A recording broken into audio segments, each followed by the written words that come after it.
live. And yes, we are live. Yes.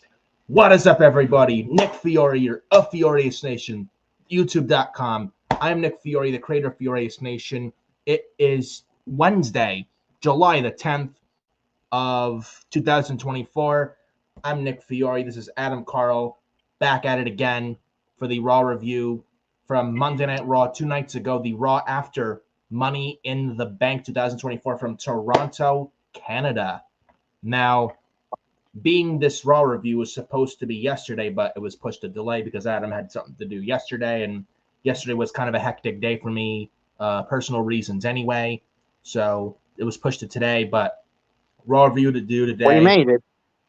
We definitely did make it, bro. We both did. And also back from my vacation as well. I was thinking of possibly doing a Raw review and SmackDown review and Money in the Bank and Heatwave review from the past week, but I was on vacation and much needed, so I was thinking I may not, why not give myself the week off? But I'm back at it though. I did, however, watch last week's Raw and SmackDown. I did watch Money in the Bank in Toronto, which I thought was a good show.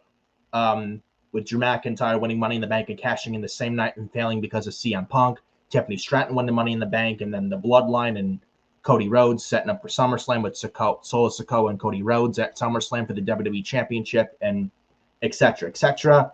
NXT Heatwave was also a good show. Brand new NXT champion and all ego Ethan Page, and a Match of the Year candidate. In my opinion, it is probably going to go up there when we do Furious Nation year-end awards for 2024. I'm thinking for the Match of the Year candidate, I'd include main roster, but I may have to include NXT. Although I think I do it every year anyway. But all ego Ethan Page, new NXT champion in a banger match of the Year candidate with Javon Evans, Trick Williams, and Sean Spears. But Heatwave I thought was a good show as well from Canada as well. We got a really good weekend of wrestling. Absolutely, man. Back to back with Money in the Bank and NXT Heatwave. People are even saying that Heatwave was better than Money in the Bank, though Money in the Bank was also a good show, which I'd have to agree with them.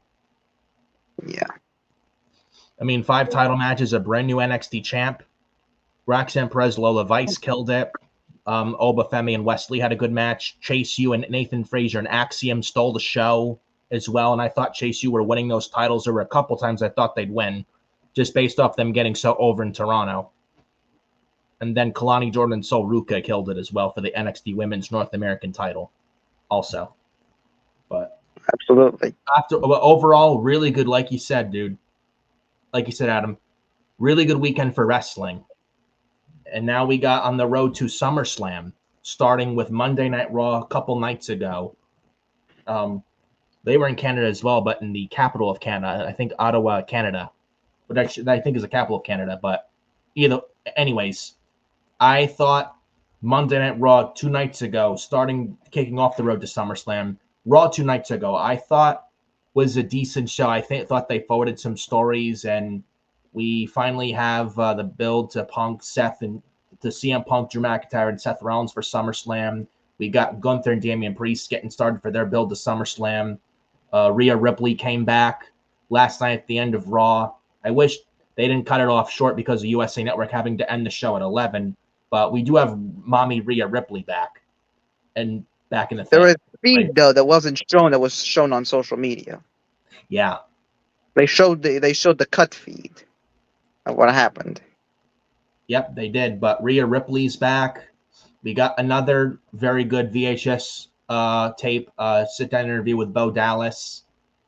He was in Adam Pearce, Raw GM Adam Pearce's office. We got the Chad Gable, Uncle Howdy, Wyatt Six thing continuing. I do think we get Chad Gable and Uncle Howdy / Bo Dallas at SummerSlam. I think that should be very good. I'm very much enjoying what they're doing with that. And we got some really good stuff going on Monday Night Raw too. Braun Breaker as well and Sami Zayn. They're continuing their story for Money in the Bank though. Even though Sami Zayn beat Braun Breaker clean on Saturday at Money in the Bank, they're continuing the story. And people that thought, Braun Breaker was buried, look at what Breaker did 2 nights ago. I don't think that looks like a man that's buried or that lost anything. Yeah, it's the man who's still hunting the IC title. Yeah, absolutely. And I do think we get Braun Breaker winning the Intercontinental title this time at SummerSlam. So and maybe it's a multi-man, or whether it's multi-man or one-on-one. Either way, I think Braun Breaker's walking out of Cleveland with the Intercontinental Championship. I really do. It's one of the best things on Monday Night Raw. Nothing against Sami Zayn, but Breaker's killing it too on Monday nights. But Absolutely. yeah, so before we get started, we might as well get started here. First of all, before we begin talking about Raw from beginning to end last night, I want you to hit the like on the video, as well as subscribe to Furious Nation. And when you subscribe to Furious Nation, please hit that bell for all notifications so you're notified whenever videos pop up, and you're notified when I go live, and etc. etc. So please, if you very could, hit the bell for all notifications when you do subscribe to Furious Nation. It would be greatly appreciated, all of you guys. Go follow me on X at FioreNick579. Again, at FioreNick579 over on X or Twitter. Go follow me on X. Follow me on Facebook, Nicholas_Fiore_31. TikTok at Furious Nation. Instagram at Nicholas Fiore 2014. Go follow Adam Carl on X as well. You can follow him on X as well. Links in the description. X and Instagram. Yep, X and Instagram. Facebook. And Facebook, yep. And that's your... And also, I do have a Facebook. I do have also a Discord. Yes, Discord as well. And in fact, also signed up for Discord as well. Links in the description as well. I might as well add Discord as well. So follow me in Discord as well. So Adam Carl on Discord, Adam Carl on Discord, and then me at Furious Nation, and then at Furious Nation for me on Discord as well. So links in the description. So Monday Night Raw. Monday Night Raw from 2 nights ago. We have the show start off with CM Punk and Seth Rollins, and I thought this was a very good opener. This was following where Drew McIntyre won the men's Money in the Bank, beating Jey Uso, Carmelo Hayes, Andrade, LA Knight, and who was the third guy? Jey Uso and Chad Gable. Chad Gable. Yep, Chad Gable. So Drew McIntyre, he won the briefcase on Saturday, cashed it in the same night during Damian Priest for Seth Rollins for the World Heavyweight Championship. And McIntyre cashes in, makes it a triple threat. Punk cost him the title. And apparently Seth versus Priest, if Seth lost, he could never challenge Priest again as long as Priest is champion. So Punk screwed McIntyre out of the world title, and Punk screwed Seth over the world title now too. Seth can never challenge for the world title now ever again as long as Damian Priest is holding that championship. So, which won't be long.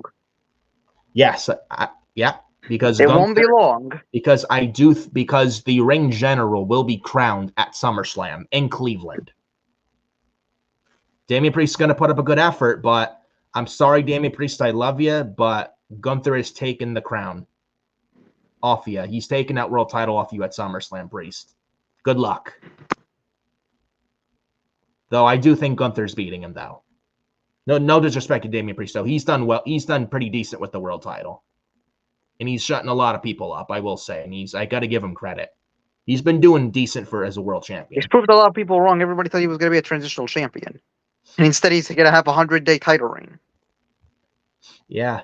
And I actually predicted maybe Seth would win on Saturday because, to me, Seth Rollins and Gunther's a bigger money match for SummerSlam compared to Gunther and Damian Priest. But with Punk and McIntyre, now Seth involved, and Punk and Seth were supposed to wrestle.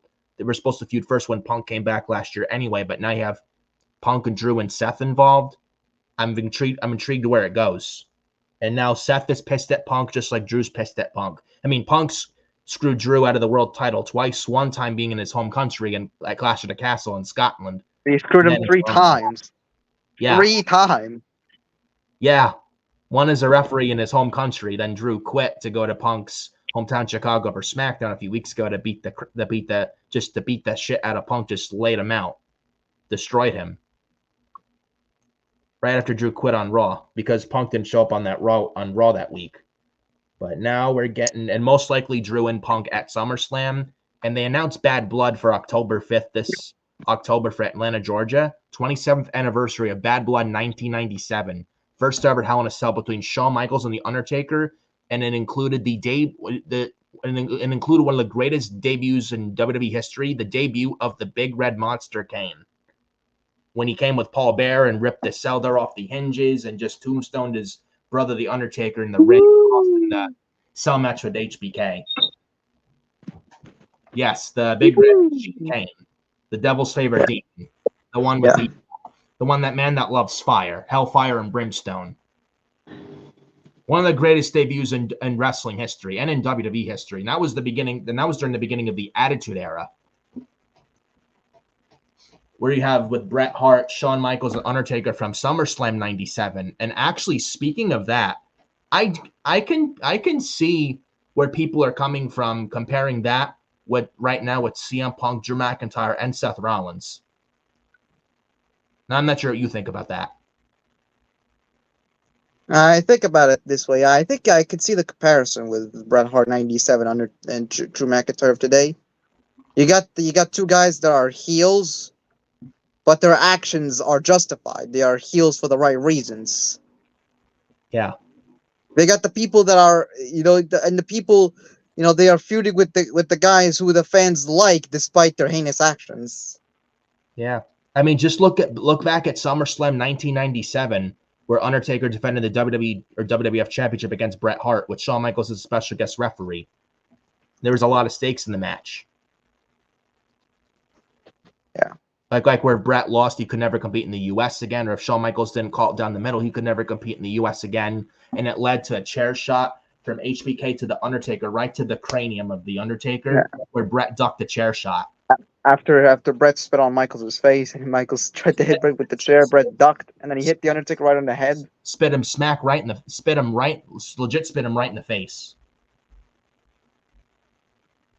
Then he goes for a chair. That was an incredible Undertaker gets that was an incredible finish. And Shawn Michaels had to count 3 at that point. And he cost Undertaker the title at SummerSlam. Yeah, that was an incredible finish.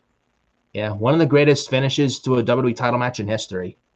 And that was the start, and that was what started it all with the Attitude Era, with the rise of DX, and then Shawn Michaels officially going heel with Triple H, and then the creation of DX, and then Kane debuting, and the rise of Stone Cold, and the Austin McMahon rivalry, etc., etc. One that started it all. But I could see the comparisons with that, with Punk, Drew, and Rollins. And yeah, like you said, they're justified. Because Seth and Drew are both, even though they don't like each other, they don't like Punk either. And they're very pissed at Punk because Punk screwed them both out of the title, not just one man, 2 men. Yeah. And whether Seth and Punk don't like each other in real life, though Seth is willing to do business with Punk, and Drew's the same thing. And I'm loving what they were going to work at WrestleMania this year. Yes, it was supposed to be Seth Rollins. They were going to main event this year's WrestleMania. Yeah, I think Punk was going to win. Yeah, Punk was going to main event this year's Mania with Seth. Yeah, but then Punk injured his shoulder. Yeah. And then I probably think we're going to get. I'll probably going to get this match at some point. Maybe as soon as next year's Mania. Yeah, in Las Vegas, I wouldn't mind it. Yeah. I would not mind it at all. We can get a triple threat at. I do think we get a triple threat at SummerSlam: Punk, Rollins, and McIntyre. Yeah, what else could Seth do? I could see them what doing else? that. What is Seth gonna do? He's not gonna shout for the world title at least for another month. And you're not and you're not gonna leave Seth Rollins off the SummerSlam card at all. You're not leaving him off the show.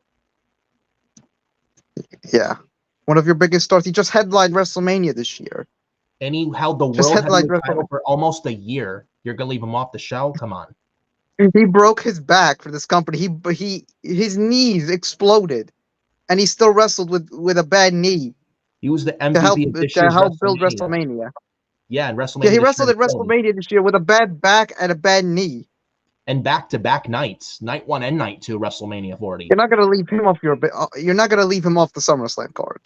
No way. And he's got a tailor-made match there, a tailor-made triple threat with him, Punk, and McIntyre. I could see them going the triple threat route, or if they do Punk and Drew part 1 at SummerSlam, but Seth is an enforcer or referee.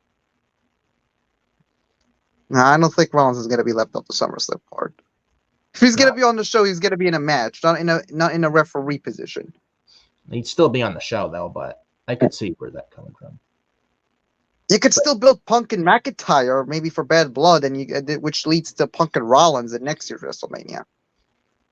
What I could see with the Punk and Drew saga is the first time SummerSlam, second time Bash in Berlin, August 31st in Berlin, Germany, and then the third and final encounter at Bad Blood, but inside Hell in a Cell. Yeah. I could see that. And I would be all for that. And I'm all for that too. And that ends the Punk and Drew rivalry. Then we can do Punk and Seth for next year's WrestleMania in Las Vegas. And they culminate their rivalry there. Yeah. You know?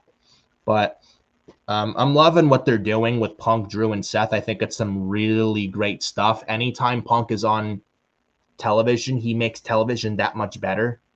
No matter what people think of him. He just makes things so much better. He brings that sense of urgency and realism to storylines. And it's a great, beautiful thing to see. And this was no different with this opener. This segment here, we had Punk coming out first. He says, it's been so long since I've been here. He says, is it great to be alive on a Monday night in Ottawa, Ontario, Canada, or what? He says, surprise, surprise, I got a lot to get off my chest. So unhinged Punk is the best Punk. Yeah. You know, especially when he's cursing, calling Drew and Seth both dipshits, and then Drew's sitting there, PG, brother. Such a great moment that Raw in Chicago this past March before WrestleMania. Really, really good segment. Best segment of the year. One of the best. So Punk then says there's a lot of things to cover, but surprisingly, the first thing I want to do is recognize somebody that I have shared a lot of hours in the ring with. Somebody that I once insulted very deeply and called them the New York Yankees. Ooh. Well, I'm going to get New York Yankees guy, Punk. I don't know if I go that far. We may get a Nick Fury CM Punk feud. Who knows, man? I mean, Punk is a fan of the Bears. Yeah. More of a Yankees fan, though. I'm a New York guy. Maybe we get the Yankees versus the Bears. Yeah. I don't know, though. Nothing against the Mets, but I'm more of a Yankees guy.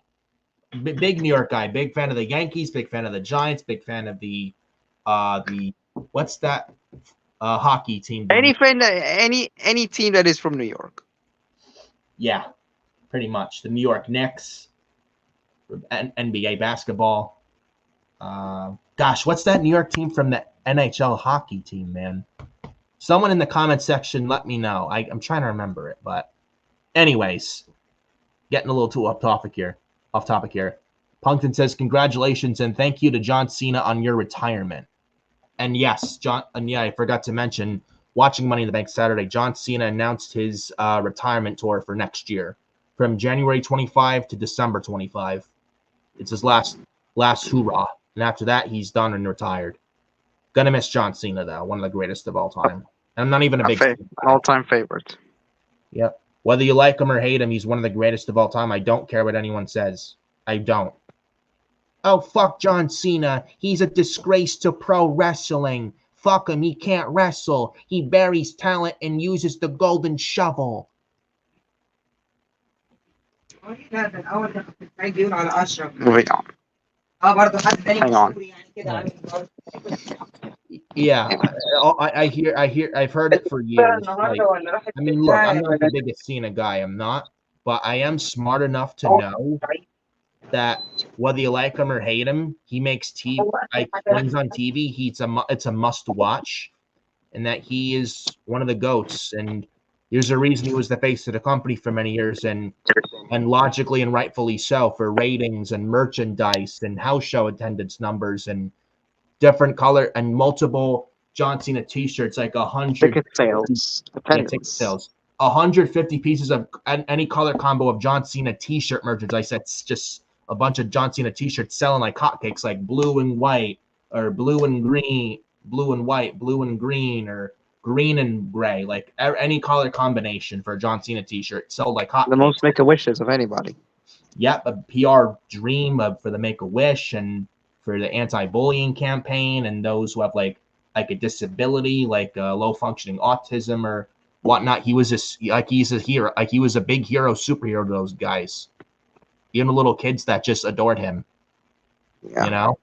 And the tribute to the troops. Every year the tribute to the troops, he'd be there to salute the troops. Every year he'd be there.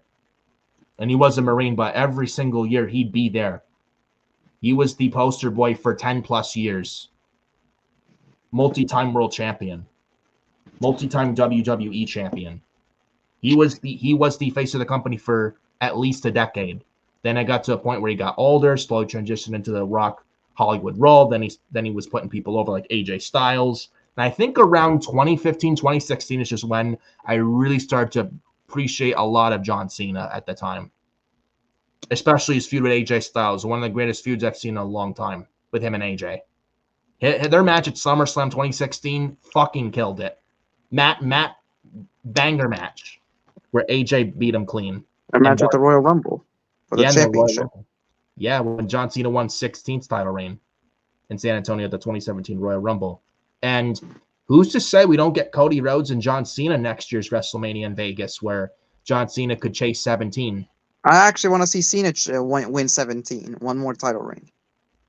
You got the face, the guy who's the face of the company for over a decade versus the guy who's the current new face of WWE and the American Nightmare, Cody Rhodes. I think it would tell a great story, in my opinion. I would get Cena versus Punk one more time. Yeah, John Cena and Punk reliving their Money in the Bank 2011 feud, man, in Chicago, in Punk's hometown. And then that CM Punk bite bomb in Vegas a few weeks before Money in the Bank. Great stuff. And then where Punk came back with his title, Cena beat Rey Mysterio on Raw for the WWE title, and then so on and so forth. Rey Mysterio didn't even get a day with that belt. Beat The Miz earlier, and only to lose that less than 2 hours later to John Cena. He couldn't even go home to show his kids his title. Yeah. And that was where Vince threatened to fire Cena if Punk left Chicago with the WWE Championship, and it was really good stuff. And Punk blew a kiss to Vince when he was hopping the barricade with the title. Great moment. Yeah. But I will say, at the end of the day, I'm really gonna miss John Cena. We're all gonna miss him. There will never be another. Can't wait for his tour. There's so much stories that can tell with it. Dude, There's so many first time matches we could still get while we still have Cena in the ring. Yeah. We could get Cena versus Orton, their classic rivalry, one more time. And their many encounters, their battles over for several years ago, especially during the late Ruthless Aggression era. And then when Cena injured his pectoral muscle in the fall of 2007, when Cena was WWE champion, and then there was the Age of Orton, and then their I Quit match, and then Hell in a Cell and Iron Man match in late 2009. They're great, like their TLC match in 2013, in December 2013 at TLC. Many great battles over the years, and they fought a million times, but they have a big history. Yeah. And with Cena this retirement tour, I want to see Cena versus Orton one more time.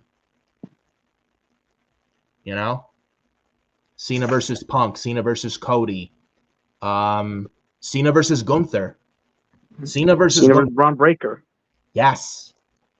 Cena versus Kevin Owens one more time. Their 2015 rivalry where Owens beat him clean when he was NXT champion at the Elimination Chamber in 2015. Cena versus Melo. Yes, John Cena versus Carmelo Hayes.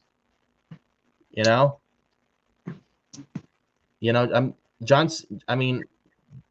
say what you want about Cena. You don't have to be a fan whether you like him or hate him.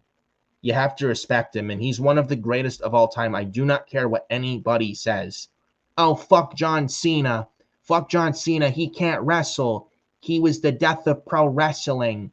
He was the reason WWE went PG, and he had the golden shovel and bury talent who were trying to be at the top, and he played politics to protect his spot. Look, he buried Alex Riley. He buried Dolph Ziggler and all these other guys. Alex Riley buried himself. Yeah. You're in the mid card. You don't speak on the stars. Yeah, there was a story Cena talked shit about him backstage, and Alex Riley caught him on it, and then Alex Riley was taken off main roster television in over a decade ago, in 2013-ish. But who was Alex Riley to talk about Cena? You were in the mid card. You were in the lower card. yeah, Cena may have buried the Nexus in 2010, but Cena was never. He's not. John Cena's not that guy that's gonna be like, you know what? Fuck the future. I'm putting myself over. I don't want anyone to be over me. I don't want to put anyone over but me. I'm booking myself to win titles, and I'm burying top tier talent. You never see John Cena come in with that selfish attitude. He's not that guy that's just in it for himself. He actually cares. And we got Adam Carl. There we go. Oh, you're back now. I don't know what was going on. Yeah, I don't know if it's the internet or electricity, but he's back now. But yeah, as I was saying, you never see John Cena act selfish like that and care about only himself. He's that kind of guy that actually cares about the future of the company. Absolutely, bro. But there will never be another Cena, and I'll miss him when he goes. So it's like appreciate. A happy retirement to Cena. Happy retirement. Yep. Punk then says, I don't know what the future holds, but I would love to lace it up with you, John, at least one more time before you go. Thank you for all you've done here, but all right, you don't have to do tricks on it. John Cena is not here. I'm here. Nice little jab there with you can't see me. There's another guy that's not here, and his name is Drew McIntyre. Now, part of me wanted to come out here and lift up the ring skirts and see if he was lurking underneath the ring, but the $1 million body, 10-cent brain, ooh. Drew McIntyre went and got himself suspended. And yes, I did see after the Money in the Bank that post-show media scrum where the press conference. Yeah, Drew McIntyre was getting it in with Adam Pearce, and I think he elbowed Pearce in the head. And then Pearce went on to suspend him indefinitely. Until next week, though. Drew McIntyre's suspension is lifted next week on Raw next week. But Adam Pearce, man, going out and just suspended Drew for a while. And Punk, for all of 1 week. And Punk to throw out the $1 million body 10-cent brain liner. Ooh. Feud is heating up already.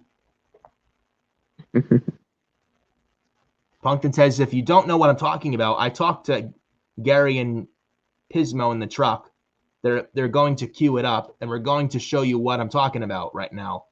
All right, well, unfortunately, the ratings took a dip because Drew McIntyre was on television. Ooh, snap. Unhinged Punk is the best Punk. Ratings went down with Drew McIntyre showing up. But then Punk says, but listen, I came back to get my hands on Drew McIntyre. For months, I've been trying to teach Drew a lesson. That simple lesson is there's consequences for your actions. You should not be shocked when you pick a fight with CM Punk, that he brings the fight back to you. You should not be surprised that you're only champion at WrestleMania for 5 minutes and 46 seconds, because there's consequences to your actions. The following night, Philadelphia, you blew it again, Drew. You missed out on a number 1 contenders match because there's consequences to your actions, and you're looking at them. CM Punk is the consequences to all of your stupid actions. If I got to fly to Glasgow, Scotland, and pop out a bowl of haggis like I promised that I would, I will do it, and I did it, and you blew it in your hometown. And we all saw it at Money in the Bank one more time. You made a big promise to the world that you were not only going to win the Money in the Bank, but you were going to cash in the same night, and you were going to walk out with the world title. But I made a promise, too. The consequences to your actions promised you that you will never be a champion again, as long as there's air in my lungs. Promise fulfilled. Yeah, Drew McIntyre will not be world champion so long as Punk is around. Yeah. Then he says, I'm here to tell you I want to get my hands on you, Drew, but I can't do that if he's suspended. Now there's consequences to my actions, too. I was fined a very hefty $25,000 for my actions at Money in the Bank. I know, but if I do say so myself, Pat, money well spent. I'll do it again. Drew got fined double that because he's the Scottish keyboard warrior and he can't stop tweeting, and he went and got himself suspended. So I am here to please ask. I don't know Jack Tooney, or maybe Adam Pearce, please, can we lift Drew McIntyre's suspension? Listen, the people of Ottawa want to see CM Punk get his hands on Drew McIntyre. I don't care if it's a match. I don't care if it's in this ring. It could be in the parking lot. It could be in the aisle. I could beat him up in the cheap seats. There's people on this side of the camera. I'll beat him up over there. I want Drew McIntyre, and I need Adam Pearce out here now to lift the suspension. CM Punk wanting to discipline McIntyre here. You think? And yeah, there is consequences to your actions when it comes to trying to defy CM Punk. Though Punk is not a hypocrite, though. I gotta say, he's not a hypocrite, though. CM Punk's not a hypocrite, bro. Come on. You cost somebody the world title in front of in his home country, in front of his people, and you don't want to show up for the show that you're assigned to. He's not a coward indeed. He's not a hypocrite. Yet you want to show up to a show that you're not assigned to, but just because it's in your hometown and you thought you were safe. Not so fast. So then we get Seth Rollins coming out, and he says, "So let me get this straight." And so Seth Rollins' music hits, and you seen Punk throw the mic, and the microphone drops. Punk's reaction to Seth Rollins' music hitting was priceless. Yeah. As soon as Seth Rollins said, "Burn it down," the microphone went down. And he's like, right on cue. As soon as he said down, the microphone went down. Right on cue. I sat there and I laughed my ass off seeing that, bro, man. That was some funny shit. But Seth comes out. He says, "So let me get this straight. Now you want to sit on the sidelines. Come on, Mr. Center of Attention. I know you love the spotlight. Come on into the ring, or you're afraid that I'm going to kick your ass." Then Punk says, "I'm not sure everybody here in attendance remembers the last time you and I were face to face in a ring. I'm sure you do, because it was probably a tremendous thrill for you. But I warned you that that time was the only time I was going to let you speak disrespectfully to me. So please, Seth, watch what you say." Then Seth is like, me disrespect the best in the world? No, I wouldn't dare. No, Punk. I'm just out here because I really think you could help me understand. You're talking about actions having consequences. I'm trying to understand what that implies to everyone in your life except you. Because, look, I understand a lot of what happened on Saturday. Look, the official made a mistake that happens in all sports. Drew McIntyre cashed in his Money in the Bank contract. He's got every right to do that. So I understand both of those things. Why I can't understand, why I can't wrap around his head, is why you decided to do the one thing I told you not to do when you showed back up here. Why did you stick your nose in my business? Your business, that's right. The world title is my business. Well, allow me to explain it to you, Seth. Since you came out here for clarity, I didn't stick my nose in your business. I was handling my business. Then Seth is like, right. Of course, it's all about you. Then Punk says, this is personal to me. I would like to think that maybe you being a husband and a daddy to Rue, you would understand. Oh, man. Oh, man. Oh, man. Oh, man. That you thought it couldn't get any more hotter, that feud. So then Punk says, now, I'm not trying to be disrespectful. There's a man running around with a bracelet with my wife and my dog's name on it, all right? It might not mean anything to you. It may be 15 cents in retail, but it's the intent. And I'm going to get my pound of flesh. But all right, I see it. And I hear the people. And look, I don't have any quarrels with you, all right? Me coming out is personal. I was handling my business if I somehow screwed up things for you. If you can't be world champion or whatever, your little pipe dream list is, listen, I'm trying to apologize to you, all right? Legitimately. Then Seth says, spit it out. I know apologizing is not in your forte. Then Punk says, I'm sorry. I apologize. I didn't mean to screw anything up for you. I'm a little snow blind with rage right now. I have a singular focus, and I understand you do too. I screwed that up, and I'm sorry, but because it's you, I can't really be that sorry, can't I? And Seth says, you always have an excuse, don't you? And Punk is like, no, I always have an answer. An answer, right? You always got something. I think they got a term for that. It's gaslighting. You probably never, ever in your life sincerely apologize for anything because nothing is ever your fault, is it? You're so smart, you got it all figured out. You're sly, you're crafty, you're the king of propaganda. But, man, you got to be the dumbest smart dude I've ever met in my entire life. So, man, oh, man, loving where it's going here. And it's really personal. It's heated. And must see.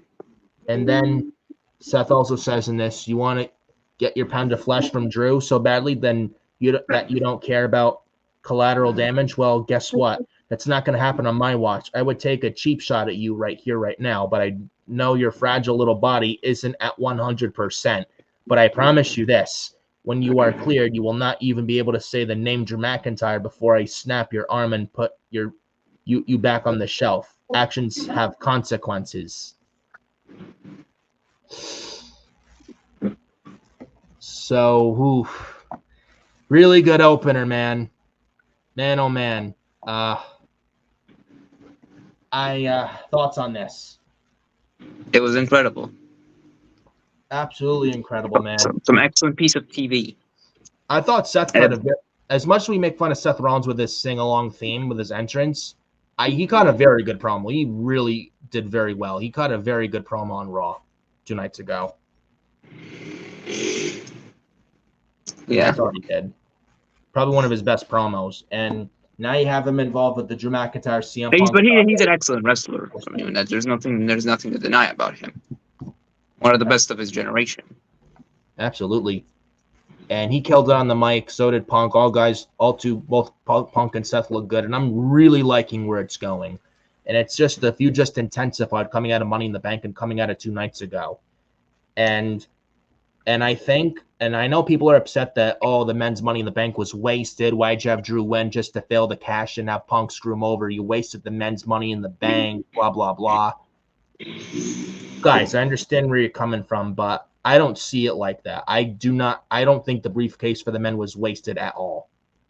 It wasn't. Drew was the logical choice to go with. And Punk and Drew said that he was going to win and then cash in the same night. He didn't lie. And Punk was going to screw him either way. So it's like I don't see it being wasted. I mean, Carmelo Hayes wasn't going to win. Andrade wasn't going to win. Jey Uso, LA Knight, Chad Gable weren't going to win. Drew was the logical choice to win it. The only man that could have won realistically was either Jey Uso or Chad Gable. Yeah. And even then, they wouldn't successfully cash in on the world title. Yeah. If Chad Gable realistically had won, he would have cashed in on the IC belt. And we're not. That's the only way he would have successfully cashed in. That's the only way he would have successfully cashed in his briefcase. And even then, there was no chance of him winning. And we're not doing that. Oh, but what about the next year against Gunther for the world title? Who's to say we don't get Gunther and Ilya Dragunov next year at WrestleMania for the world title? Who's to say we don't get that? Maybe Triple H has that in the back of his mind. You know? And even Chad Gable cashing in for the IC title either. Also, no. We're not doing that. No. We're not doing that. That's not gonna fly. And Chad Gable's feuding with the Wyatt Six. What sense would it make for Chad Gable to win the briefcase? What sense would it make? Jey Uso, he's going to be in the Bloodline story. Why would you have him why would you give the briefcase to him? That makes no sense. Giving him the briefcase is a mistake. Carmelo Hayes, not ready yet. He just got to the main roster. Andrade's ice cold. LA Knight's feuding with Logan Paul at SummerSlam for the U.S. title. Well, Andrade, all he needs is that one feud to get his return going. So he needs that one feud. Yeah, he came back at the Royal Rumble, and he hasn't done much since then. He's been ice cold. You got to give him something, but giving him the briefcase is not the answer. You need to build him up more. Drew McIntyre winning made the most sense. I don't give a shit what anyone says. Oh, the briefcase was wasted. Should have gave it to somebody else. Why would you have wasted having him cash in the same night and fail? I guarantee you, with Chad Gable feuding with the Wyatt Six or Jey Uso feuding with the Bloodline, I'll give him the briefcase and then they fail to cash in. Bet you people would still bitch and complain.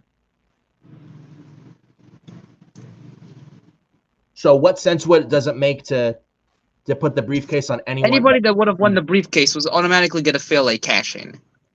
And then people nobody's going to take the world title off of Gunther or Cody Rhodes. Whenever he's gonna win the world title. Yeah, Gunther nobody's going to successfully cash in on Cody.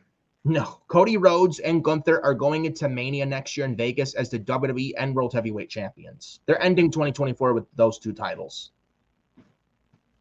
Cody's not losing the title at all this year. He's holding it going into Mania next year. Gunther's winning at SummerSlam for the world title. He's holding it for the rest of the year. Gunther's holding the world title until at least Mania next year, where he maybe drops it to Ilya Dragunov in Vegas next year at WrestleMania. Maybe Dragunov wins the Rumble to get to that match. Who say Triple H doesn't have that in the back of his mind? So it's like, why give the briefcase to anybody but Drew McIntyre? Like, I don't understand, like, why you're so upset about it.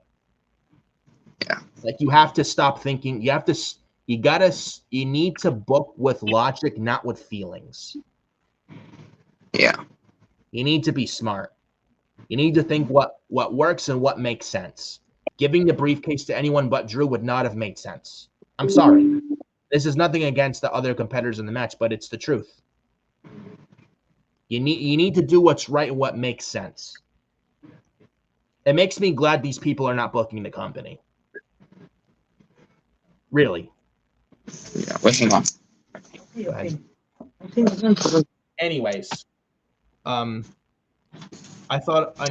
opening segment, really good stuff. They voted the storyline for SummerSlam with Punk, Drew, and Seth. You're going to have Seth involved, and I'm very excited for him. Very excited to see where it goes, and we're just getting started with this, dude, and it's going to be it's on the verge of being one of the best feuds ever, and of the summer. The road to SummerSlam is shaping up to be wild.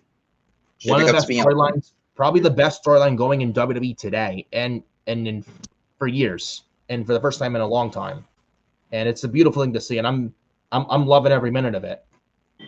Just that sense of urgency, realism to it, and I love every minute of it, dude. I really do. Very strong opener to open Monday Night Raw. So then we get backstage with Adam Pearce talking to Dominik Mysterio in the backstage area. Got Dominik saying he doesn't want to tag with Liv Morgan. Says he's not happy about it. We then got Liv Morgan saying that she wants to make up for what happened last week. Dominik didn't have the opportunity to show the world who the real daddy in the Mysterio family is. Dominik reluctantly agrees to the match and demands some chicken tenders, because we all know Dominik loves chicken tenders. He loves this chicken. They're chicken nuggets. But yeah, sets up for the main event. Dominik, Mysterio, and Liv Morgan versus Rey Mysterio and Zelina Vega, which main evented 2 nights ago on Raw. So we'll talk about that in a little bit. But we get the first match of the night: Jey Uso versus Chad Gable. We have this was a decent match for what it was. We had Gable locking Jey in the ankle lock. Then all of a sudden the lights go out in the arena they were in, and Gable gets all scared. Jey surprises Gable with the spear. 1, 2, 3. Jey Uso pins Chad Gable. And then the crowd, and then the lights continue to go out. Jey gets the hell out of there. He yeeted his way out of the ring. Yeah. Yeeted. And then Sister Abigail. He did the yeet toss, and then he ran away. That was funny. And Jey Uso got out of there while he could. Yeah. He wanted no part of the Wyatt Six. Not at all. So then we got Sister Abigail or Nikki Cross appearing. Gable runs away. Then Nikki Cross drops another box on the commentary desk, another VHS tape for Michael Cole. So this right here, dude, this is another thing I'm really liking on Monday Night Raw. Chad Gable and the Wyatt Six, and we're seeing another VHS clip from the Wyatt Six. So, poor Chad Gable has not had the best of luck these past few weeks. No, lost at Clash of the Castle for the IC title against Sami Zayn. Was dumping his original Alpha Academy. Now he's getting destroyed by the Wyatt Six, their debut night, where Gable was laid out in the back in gorilla. And then and then getting haunted by the White Six. I do think, though, if we do get Chad Gable and Bo Dallas at SummerSlam, that this finally sets it in for Chad Gable right after SummerSlam to officially dump Alpha Academy and be with the Creed brothers and Ivy Nile. I really do. Like, just how, like, The Fiend changed people. I could see it with Uncle Howdy. Yeah. It runs in the family. Absolutely. How The Fiend changed Finn Balor, changed Daniel Bryan. Daniel Bryan, Seth Rollins. Yep, Seth Rollins as well. Turn Balor, Miz, and Seth heel. Turn Bryan back into a babyface at the end of 2019. Some really good stuff. You know, but decent match and another VHS tape. And we'll talk about what happened in there in a little bit. On the word there with Gable and the Creeds, there was another backstage segment between them. Yes. There was another action between them backstage. Yeah, it was like a far camera cut. You could see it when the camera was moving and panning. So it's coming. Chad Gable with the Creeds. It's only a matter of time, and I think they officially are together post SummerSlam. So, but decent match, and looking where it's going with Chad Gable and the Wyatt Six. We then go backstage with Bronson Reed and Sheamus. Bronson Reed's getting all up in Sheamus' face, calling him a loser. Sheamus says he wants Reed in the ring. And then Reed says he would, but not tonight. Reed says he has a match with Sheamus' little buddy tonight, Pete Dunne of the New Catch Republic. So we get Bronson Reed versus the bruiserweight, Pete Dunne, with no Tyler Bate. Apparently, Tyler Bate is injured.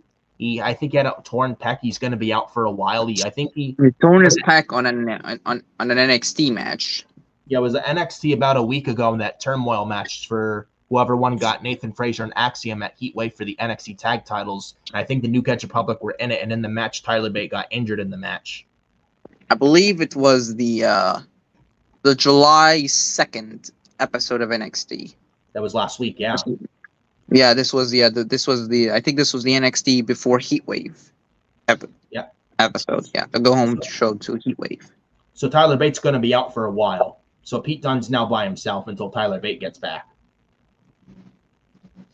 But Pete Dunne, man, with Tyler Bate out for now, I think they should really do something with Pete Dunne. Pete Dunne could actually be, he could be a Pete Dunne is on his own. I think could do some really good things, you know. And he actually had a very good match. He had a solid match with Bronson Reed on Raw 2 nights ago. He was bending the fingers, doing the outside moonsault. He had some decent offense on Bronson Reed. Pete Dunne looked decent in the match and even looked decent in defeat. We had Bronson Reed beating him with the once attempted a tsunami. I think Pete Dunne caught him with a step up enziguri. Then he tried to manipulate the fingers, but Bronson pushed him off. Bronson Reed hit the tsunami and squashed Pete Dunne for the 3 count. And then Bronson Reed wanted to continue to beat down on Pete Dunne. Sheamus came out, made the save. Row kicked, was double team on Bronson Reed by Sheamus. Pete Dunne, like a step up enziguri or like a running leg takedown, like a running leg kick, then a bro kick, sent Bronson Reed outside the ring. Then Sheamus and Pete Dunne, former buddies of the Brawling Brutes, Sheamus tries to hug Pete Dunne, and Pete Dunne pushes him off, and Pete Dunne leaves the ring. And Pete Dunne was like this at NXT UK. He was not the guy to make friends. He was like a tweener. Like he'd break your spirit, break your soul, like break your fingers, and he'd break bodies. That was Pete Dunne in NXT UK. And we got a little bit of that on Monday Night Raw. It makes me think, do Sheamus and Pete Dunne get back together, or is Pete Dunne going to be heel, or is he going to be not with Sheamus and feud with Sheamus and Bronson Reed? It's interesting. I could see a feud between Pete Dunne and Sheamus. I mean, the last time they were together, this was in August. Sheamus had that match with Edge before Edge went to AEW. Yes. Well, I think this is the match where Sheamus hurt his shoulder. Yep. Then he came I believe back. This was the match. Yeah, this was the match where Sheamus hit he injured his shoulder. We didn't see him again until the week after WrestleMania, and then the Brawling Brutes just imploded. Yeah, they sent Rich Holland back down to NXT. Now he's with Chase U. And then we didn't get really, in a way, we didn't get a resolution of the Brawling Brutes because their leader was out of action. Yeah. And they're now just picking up where they left off. Pete Dunne can now blame Sheamus for the implosion of the Brawling Brutes. And I think he set up a feud between them. Good. And I think Pete Dunne probably works better as a heel.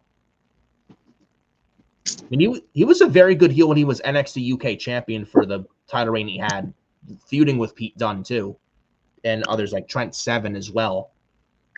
Pete Dunne was a very good badass heel, like not giving a fuck about hurting anybody, just stomp your fingers, and he wouldn't, like, he had a bad attitude, he was aggressive, and he didn't care if he hurt anybody or not. He was the bruiserweight for a reason. Yeah.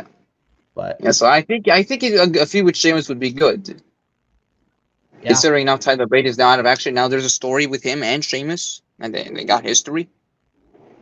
Yeah, absolutely, it makes sense in its storyline continuity. Yeah, but probably with Bronson Reed, he's still got to be a part of this story. I think is Bronson Reed gonna wrestle Sheamus next week? Yes. Yeah, he's gonna wrestle Sheamus, so he's gonna be a part of this storyline too. Yep, which I like.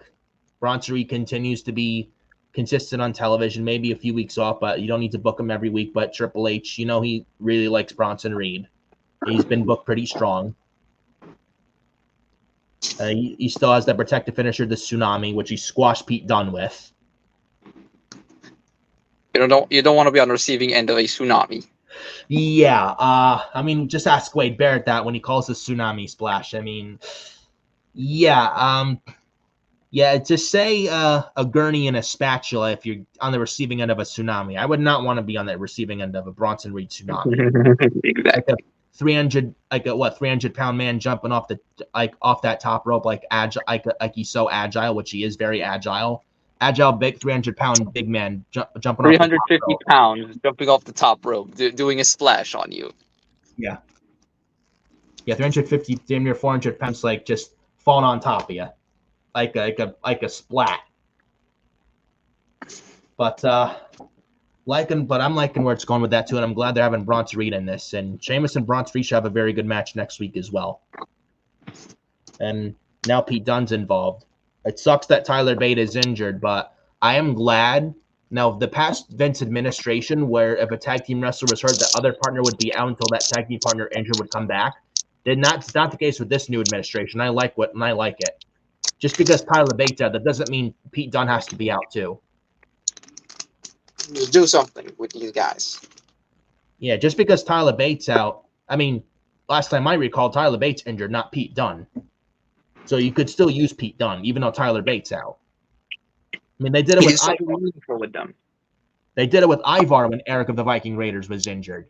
Look what Ivar did.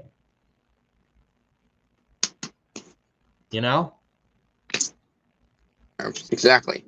Same thing with Pete Dunne. So no reason to not use him, even though Tyler Bate's on the injured shelf. Which hopefully he has a speedy recovery, though. But really good stuff here with Sheamus, Pete Dunne, and Bronson Reed. We then go to a backstage segment where Seth Rollins was finding Damian Priest. Rollins then gives Priest props for being both good and lucky. Priest then tells Seth that once he's done with Gunther at SummerSlam, they can throw their gentleman's agreement out the window. If Rollins wants another shot, he's got it. Priest and Rollins then shake hands. Rollins walks away. Priest's phone then rings, and he's on the phone and he's smiling, which I think I know who he was on the phone with, leading to the ending of Raw 2 nights ago. I think we know who he was on the phone with. More on that later. Yes. But more on this later, though. We can't give it away. Nope, not yet. So then we go to the next segment of the show. Sami Zayn, Intercontinental Champion. He comes out, discusses his victory over Braun Breaker at Money in the Bank. He says Braun made the mistake of thinking Sami was the underdog at Money in the Bank. He says he isn't an underdog. He's a champion. Breaker then interrupts. Breaker doesn't say a word. Sami then hands Breaker the mic.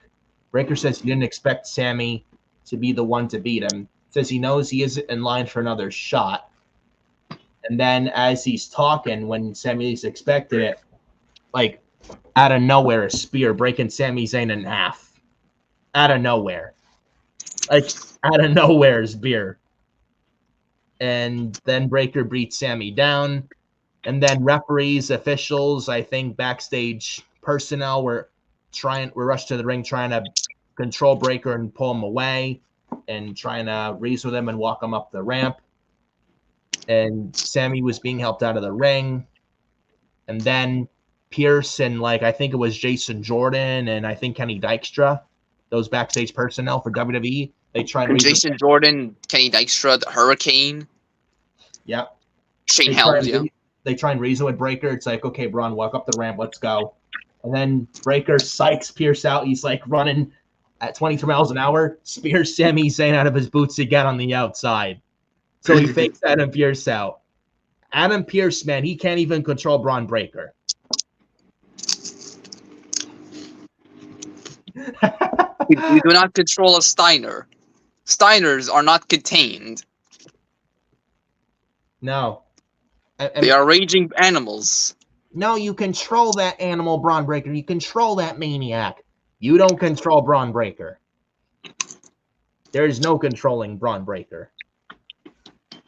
So then Ilya Dragunov, this forces him to come out to ringside, and he checks on Sami, and he gets in Breakker's face. And Dragunov gets held back by referees. He's trying to go at it to Breakker, but he's held back by the referees. And then we go to the break. After the break, we then go to the doctor checking in on Sami Zayn in the trainer's room. Dragunov then tells Pierce he wants Breakker in a match tonight, and Pierce says, "You got it. You get your match with Braun Breakker tonight." And that was that for that segment. Really good stuff as well with Braun Breakker, Sami Zayn, man. They're continuing the feud going into SummerSlam. And those who thought that Braun Breakker was buried on Saturday at Money in the Bank, I don't think that looked like a guy who lost anything or that was buried. That's what we saw Monday. Take on that. Yeah, you look like a monster out there. It's Braun Breakker. Yep, he still looks like the same Braun Breakker to me. I don't think that looks like a guy that lost anything or that was buried, even though he lost clean. It wasn't his time yet. And Braun Breakker still continues to look like an animal, spearing people out of their boots, running fast and running faster. Fooling general managers. Yep. Making sure the general managers don't control him. Oh, man. And he runs faster than anybody on the roster. Runs faster than Braun Strowman, bro. I got to see who runs fast, Braun Breakker or Braun Strowman. Probably Braun Breakker. Yeah. Something like that. But I think this is leading to Braun Breakker and Sami Zayn at SummerSlam. Maybe you have a triple threat at SummerSlam for the IC title involving Ilya Dragunov. Maybe that gets him on SummerSlam. And we talked about this during the show Monday. They could include Ilya Dragunov, make it a triple threat, and Breakker could still win the title. Maybe we'll get Dragunov versus Braun at Bash in Berlin for the IC title. Could very well be. I would not be mad at that. Or Ludwig Kaiser's from Germany. They have Bash in Berlin. Maybe Ludwig Kaiser and Braun Breakker for the IC title. Ludwig Kaiser is not a bad singles wrestler at all. I wouldn't be surprised at that either. Being in his home country in Germany. I think that would work. Yeah. They do have unfinished business. Braun Breakker speared him out of his boots. Yeah, when Kaiser went one direction, Breakker went another, and Breakker still speared him into next week. You know? And Breakker still break him, and Braun Breakker still broke Ludwig Kaiser in half with a spear. But now Ludwig has just recently came back. And now he's injured for a while. Yeah, he was injured, but it wasn't as bad as it seemed. Thankfully. Yeah, so he's not gonna miss. At least he's not gonna miss Bash at Berlin. I could see Braun. You could do a triple threat: Braun, Ilya, and Sami. Braun can win the title, and then you can have him and Ludwig in Berlin. Yeah. Maybe Breakker, Sami, Dragunov at SummerSlam, Breakker and Kaiser at Bash in Berlin, and maybe Breakker and Dragunov at Bad Blood. Maybe. That'd be nice. And they do Maybe you Breaker. could do Braun Breaker versus Sheamus. Yes. Maybe Sheamus is the one to take the IC title off Braun Breaker, and Sheamus finally wins the Intercontinental title by the end of the year. Or maybe at WrestleMania, because I don't think Sheamus. I think he has a contract coming up at the end of this year, but I don't think Sheamus is going anywhere. Well, his contract was going to be up this year, but I think they added 8 more months because of his injuries. So it's not going to expire until after WrestleMania. Oh, because he came back in April. It's 8 months plus 4 is 12. I thought this December, but I guess still after Mania. Yeah, I think it was going to be up in the summer. I think it was going to be August. I think August, September, but then I think they added it until April. Oh, I thought it was the end of this year, but either regardless of when his deal is up, I don't see Sheamus really going anywhere. I can't see him going anywhere. I think Sheamus re-signs with WWE. I think he signs a new deal. I can't see that man leaving. Well, we can get Breaker and Sheamus finally completes the Grand Slam. Yeah. We talk about finishing the story. Cody Rhodes finishes his story. Yes. Let's have Sheamus finish his story. Yeah, maybe do it in Las Vegas at WrestleMania. I think that would come off massive. The only title Sheamus has not won in the WWE is the Intercontinental title. He's done it all except for the Intercontinental Championship. Take it off Braun Breaker at WrestleMania in Las Vegas next April on one of the nights. I think that would be great. You know? So I would be all for that, but I do think going into SummerSlam, and I do think we get a new IC champion come SummerSlam in Braun Breaker. I think that's where they're headed. So really good stuff with Sami Zayn, Braun Breaker, and Ilya Dragunov.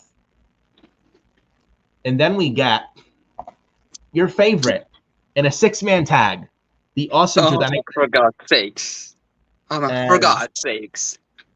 And bro, I got to see your face here for this upcoming match. The next match. The Judgment Day of Carlito and the World Tag Team Champions Finn Balor and JD McDonough versus Braun Strowman and the Awesome Truth, R-Truth, and the Awesome One, The Miz. No. You have to be kidding me. The Miz. Yes, your favorite. The Awesome One, The Miz. Oh, God. We spoke about Cena's retirement, and now I'm thinking about the possibility of Cena and Miz again. And their match at remember their match from WrestleMania 27 for the WWE title where The Rock hosted that year's Mania in 2011 in Atlanta. Yeah, where the Miz beat John Cena at WrestleMania, by the way, in the main event. Miz beat John Cena in the WrestleMania main event in 2011. He made John Cena say "I quit" in an "I Quit" match that same year. He main evented WrestleMania, and he was the fucking 4th most important guy in the match. Yeah. Oh, but he went toe-to-toe with The Rock then at the end of the show. Yeah, and I remember seeing him get a spine buster and people's elbow for his troubles. You're WWE champion. He was the 4th most important guy in the WrestleMania main event. He retained, and he still couldn't stand tall at the end of the show. A guy, The Rock stood tall, a guy who was not even on the roster, gave Miz a spine buster fall by the. And by the way, before this, he got his bell rung during the WrestleMania main event. He got his bell rung. Yeah. And then it ends in a double countout. Match restarts. Rock gives Cena rock bottom, costing the title, allowing Miz to retain. Oh no. Yeah, that was such That's exactly what How many times have we seen Judgment Day against The Miz? This has been going on since December. Yeah, how many times? We're in July. Or since coming out of Mania, too. Or before Mania, actually. With our Awesome Truth getting their moment at WrestleMania 40. Like, how many times do we need to see this? Are they really going to book another match between them at SummerSlam? I'm over that. Gunna and Balor against Truth and Miz? I don't know how you feel about this, bro, but I may be in the minority here. Am I the only one that's over this Awesome Truth and Judgment Day feud? Because I am over it. End it. It should have ended in Mania. I mean, R-Truth got his moment. Miz got his moment. It should have ended there. Yeah. Why are we still continuing this fucking feud? I mean, it was bad And the enough. only reason Awesome Truth beat. the only reason they'll probably have Miz on SummerSlam is because he's from Cleveland. Yeah. Exactly. Like, and the Awesome Truth beat. It was bad enough that Awesome Truth were World Tag Team Champions, beating teams like AOP and New Catch Republic, who two teams like them who Awesome Truth should have lost to. And thankfully, they took the titles off them, losing them to McDonough and Balor. But we're still continuing this feud. Like, end it. Enough of this shit. You have the Creed brothers. The Creed brothers are there. Yeah, they can't challenge for the belts. Yeah, what are you waiting for with that?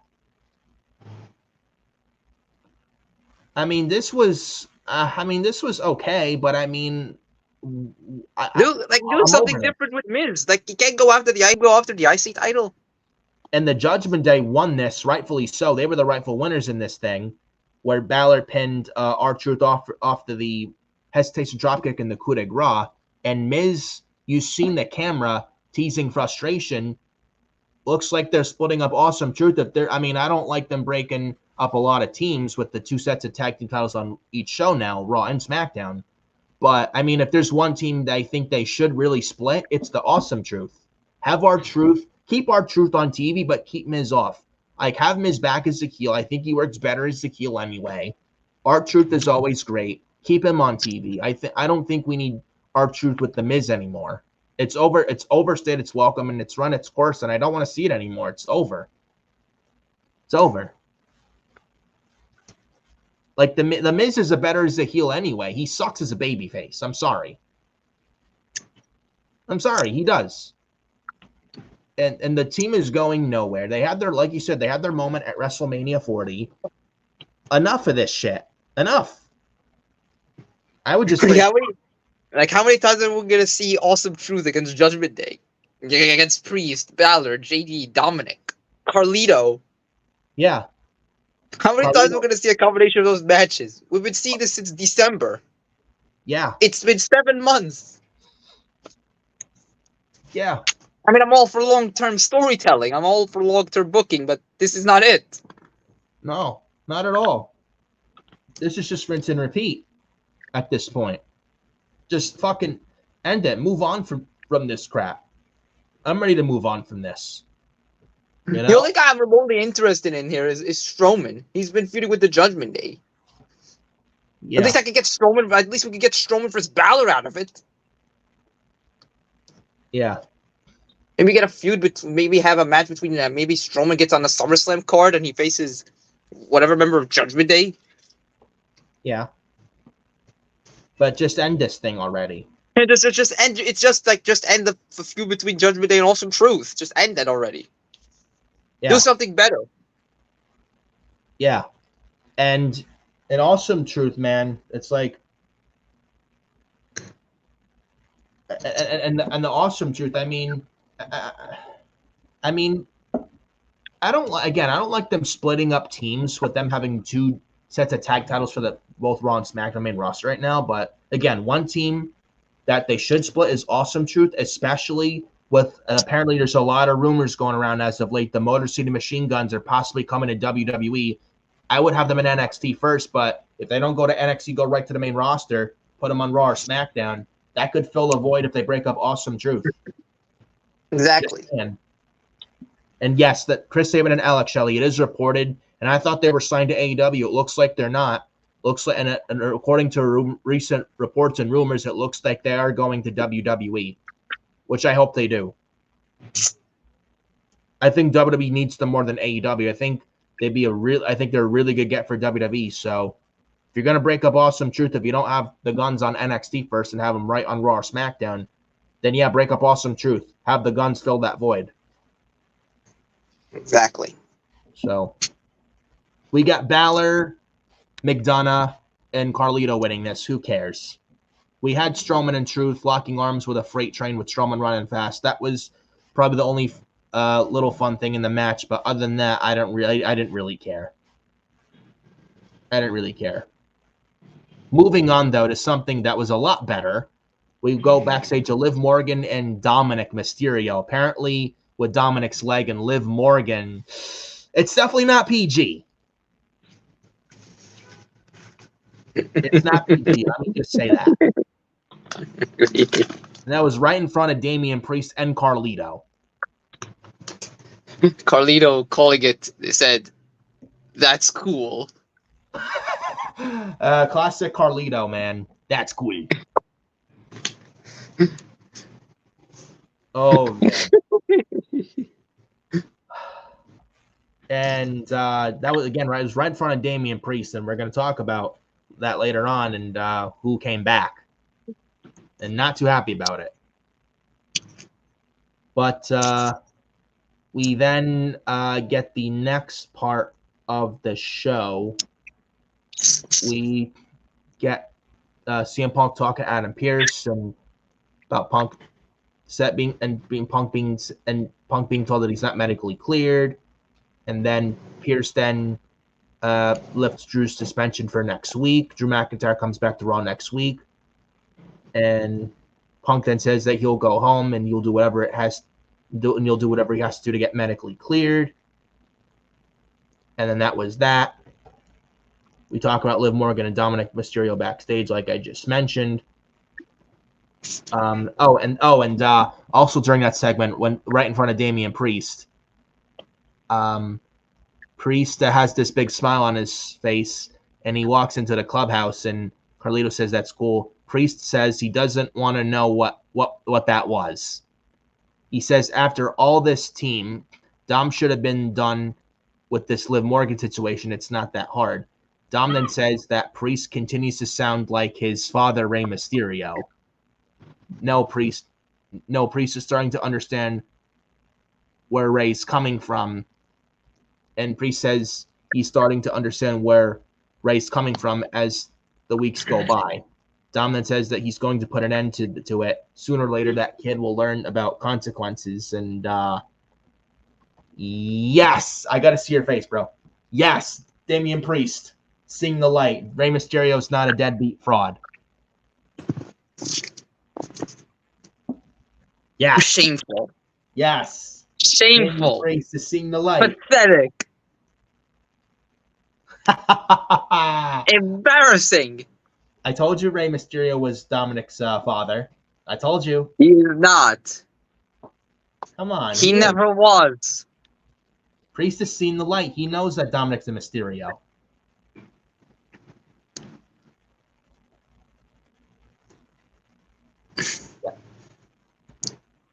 Does he not see his mullet and his beard? And his long hair. Or at his height? But he wore the Rey Mysterio mask in the past. Where is it? I'm not saying. Where is it now? Where is the mask? Oh, man. Damian Priest, man. Again, he's seeing the light of this shit.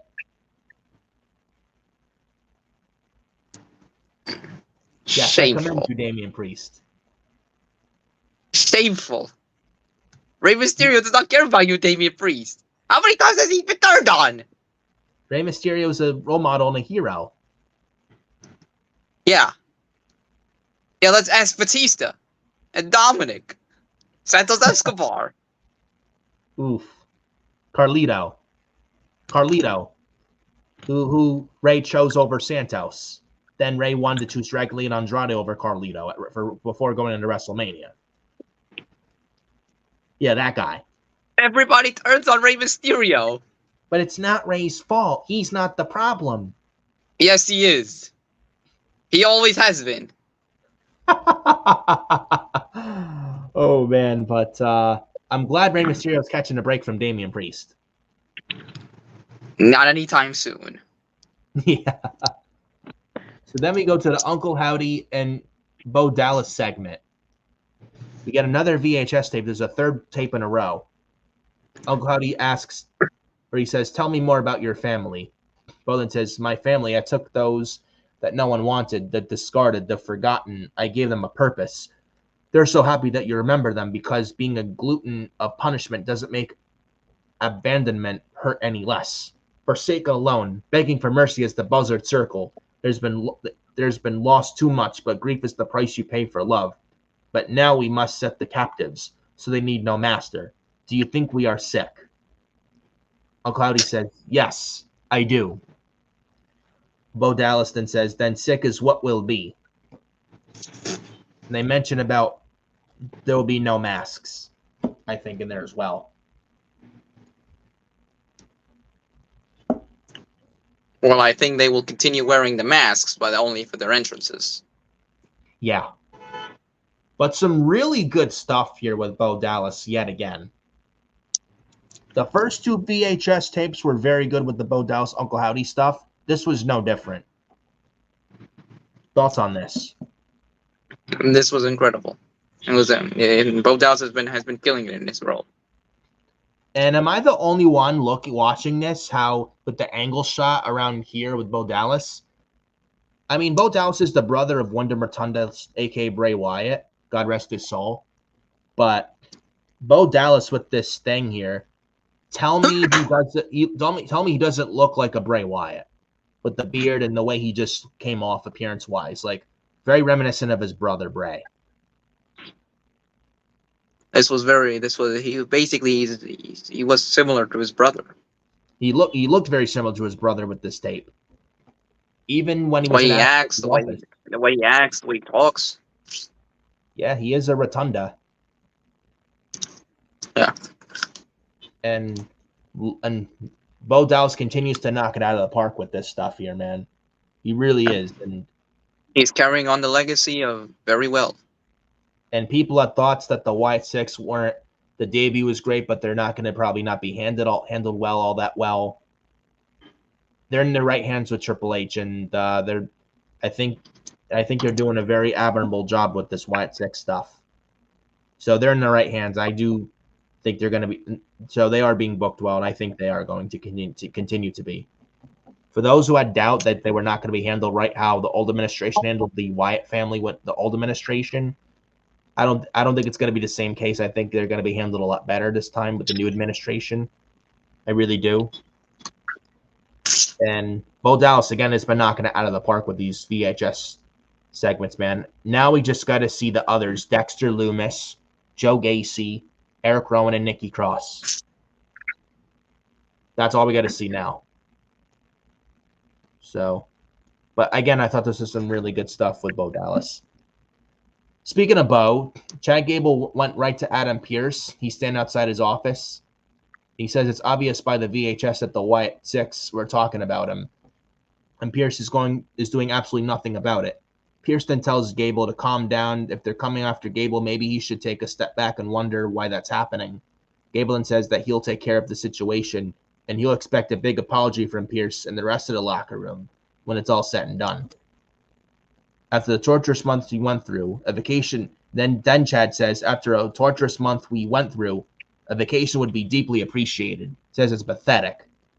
And then Pearce opens his office door and he finds Bo Dallas sitting in his office. And Adam Pearce, if you made it at it there alive, God bless you. If he didn't get laid out by the White Six, God bless him, man. So Bo Dallas in Adam Pearce's office.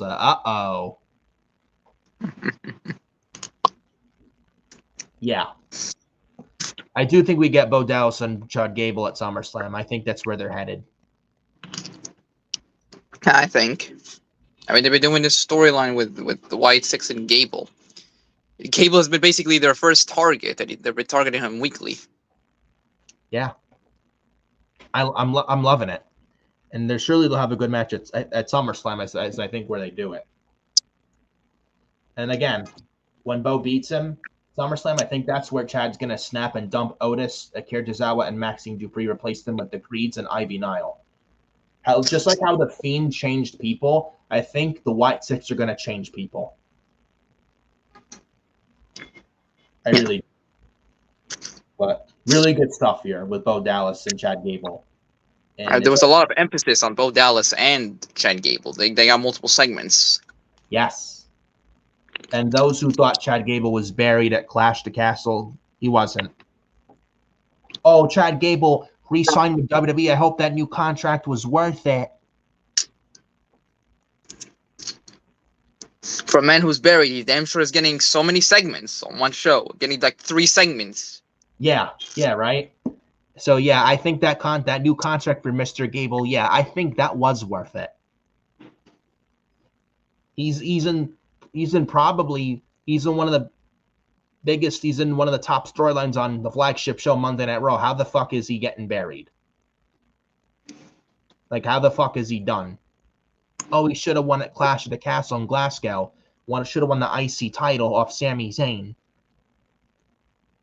There's other plans for Braun Breaker. I don't think Chad really needs the IC title right now.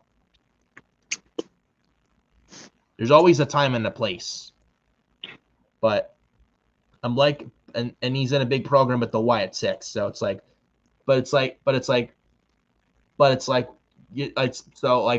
you're saying that he's buried. How?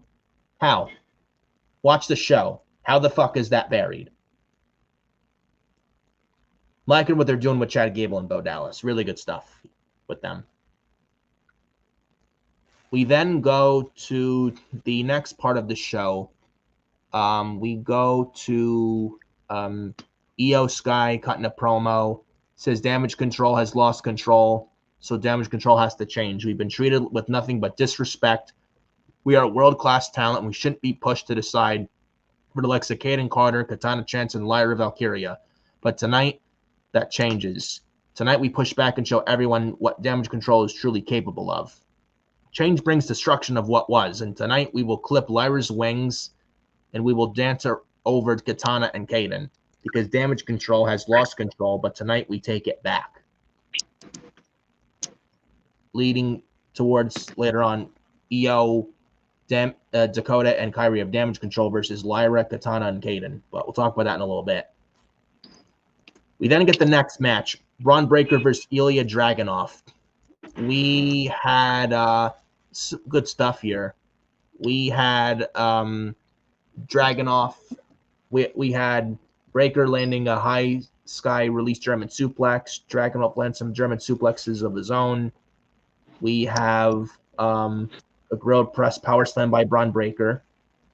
We had Breaker catching Dragunov and landing a spine buster. Breaker then works over Dragunov's ribs. Both men trade strikes here. Running knee by Dragunov as well. We then get Dragunov slipping under and hitting a power bomb. Senton bomb by Dragunov as well. We then have Dragunov calling for the Torpedo Moscow, but Breaker counters it with a running knee, which looked vicious. Gut buster by Breaker, then Breaker hits Dragunov sits Dragunov on the top rope. Breaker then tries his beautiful Frankensteiner, but Dragunov blocks it with a chop. Dragunov then gets sent flying out of the ring with a lariat. Breaker then tries a sneak attack spear out on the floor, but Dragunov gets a knees up. Dragunov then charges in, and then all of a sudden, Braun Breaker has the desk chair and tosses it right at Dragunov's face, causing a disqualification. Referee rings the bell. We then get post-match Breaker beating down Dragunov. Sami Zayn then run down to the ring while he was flanked by referees and officials. Sami then hits the ring and attacks Breaker. Sami hits Breaker out of the ring with a clothesline. Breaker then hits the floor with a thud. Sami then goes to check on Ilya Dragunov. Breaker pulls Sami out of the ring and launches him into the ring post. Very nasty-like. Dragunov then tries to help and gets tossed over the commentary desk by Braun Breaker. Breaker then throws Sami over the desk as well. And Braun Breaker stood tall. Again, I think this is leading to a triple threat for the Intercontinental title at SummerSlam. And I'm all for it. With Breaker winning, I think this is some really good stuff here, like we mentioned earlier. Quick thoughts on this. Absolutely. I like the way they booked the match. I like the way that they didn't have Dragunov lose again. Very true. To Braun, but they didn't also want to pin. They did not want to have Braun Breaker lose via pinfall. Yeah, they didn't. And they're even dragging up into the IC title picture. Well, the IC title picture is looking pretty stacked. Yeah, they didn't Sami, Braun, Dragunov, Reed, Sheamus, Pete Dunne. You could probably add in there. Yeah. Again, It's looking really stacked. that mid card on Raw is very stacked, dude. I got some very good moving pieces and players in that mid card on Monday Night Raw. I like it.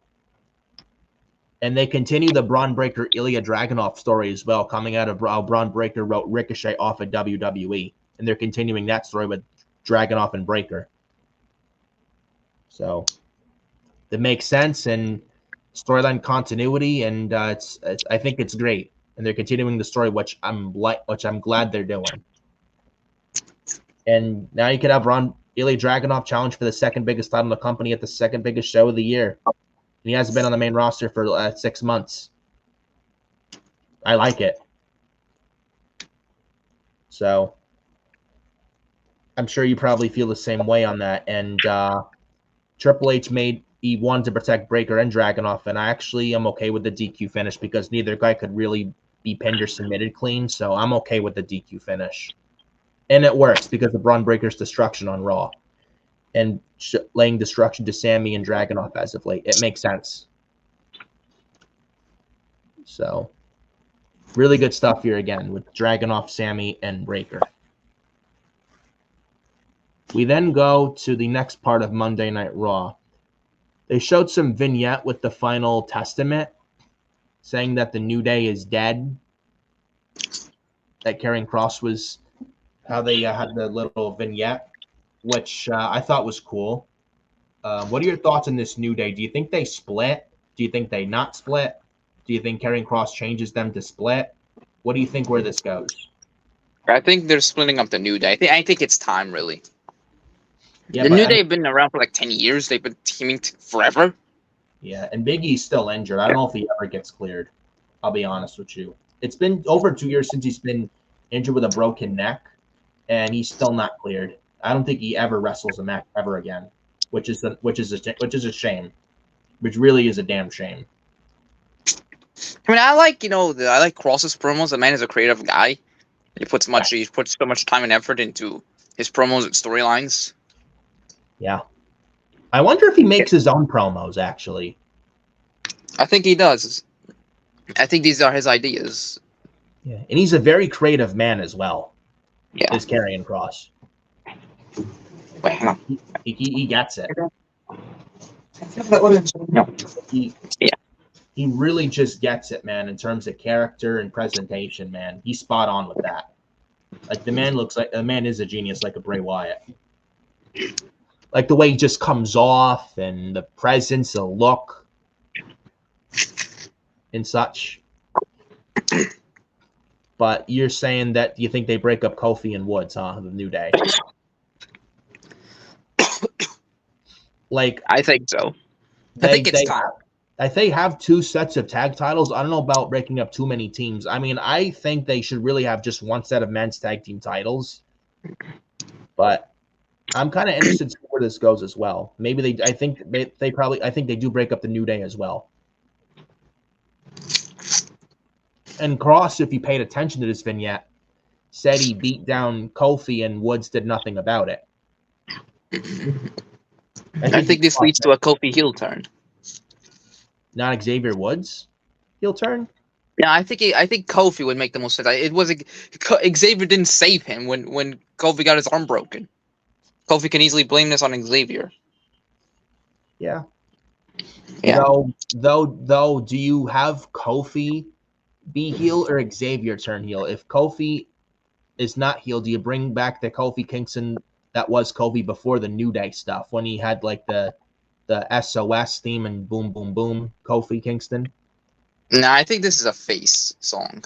I think this is a babyface song. Yeah. It would be interesting to see Kofi as an aggressive heel. It'll be something different. Yeah. And Xavier Woods isn't a bad wrestler either. He's very underrated in the ring. He's not bad in the ring at all. He's very good. He's the most underrated member of the New Day.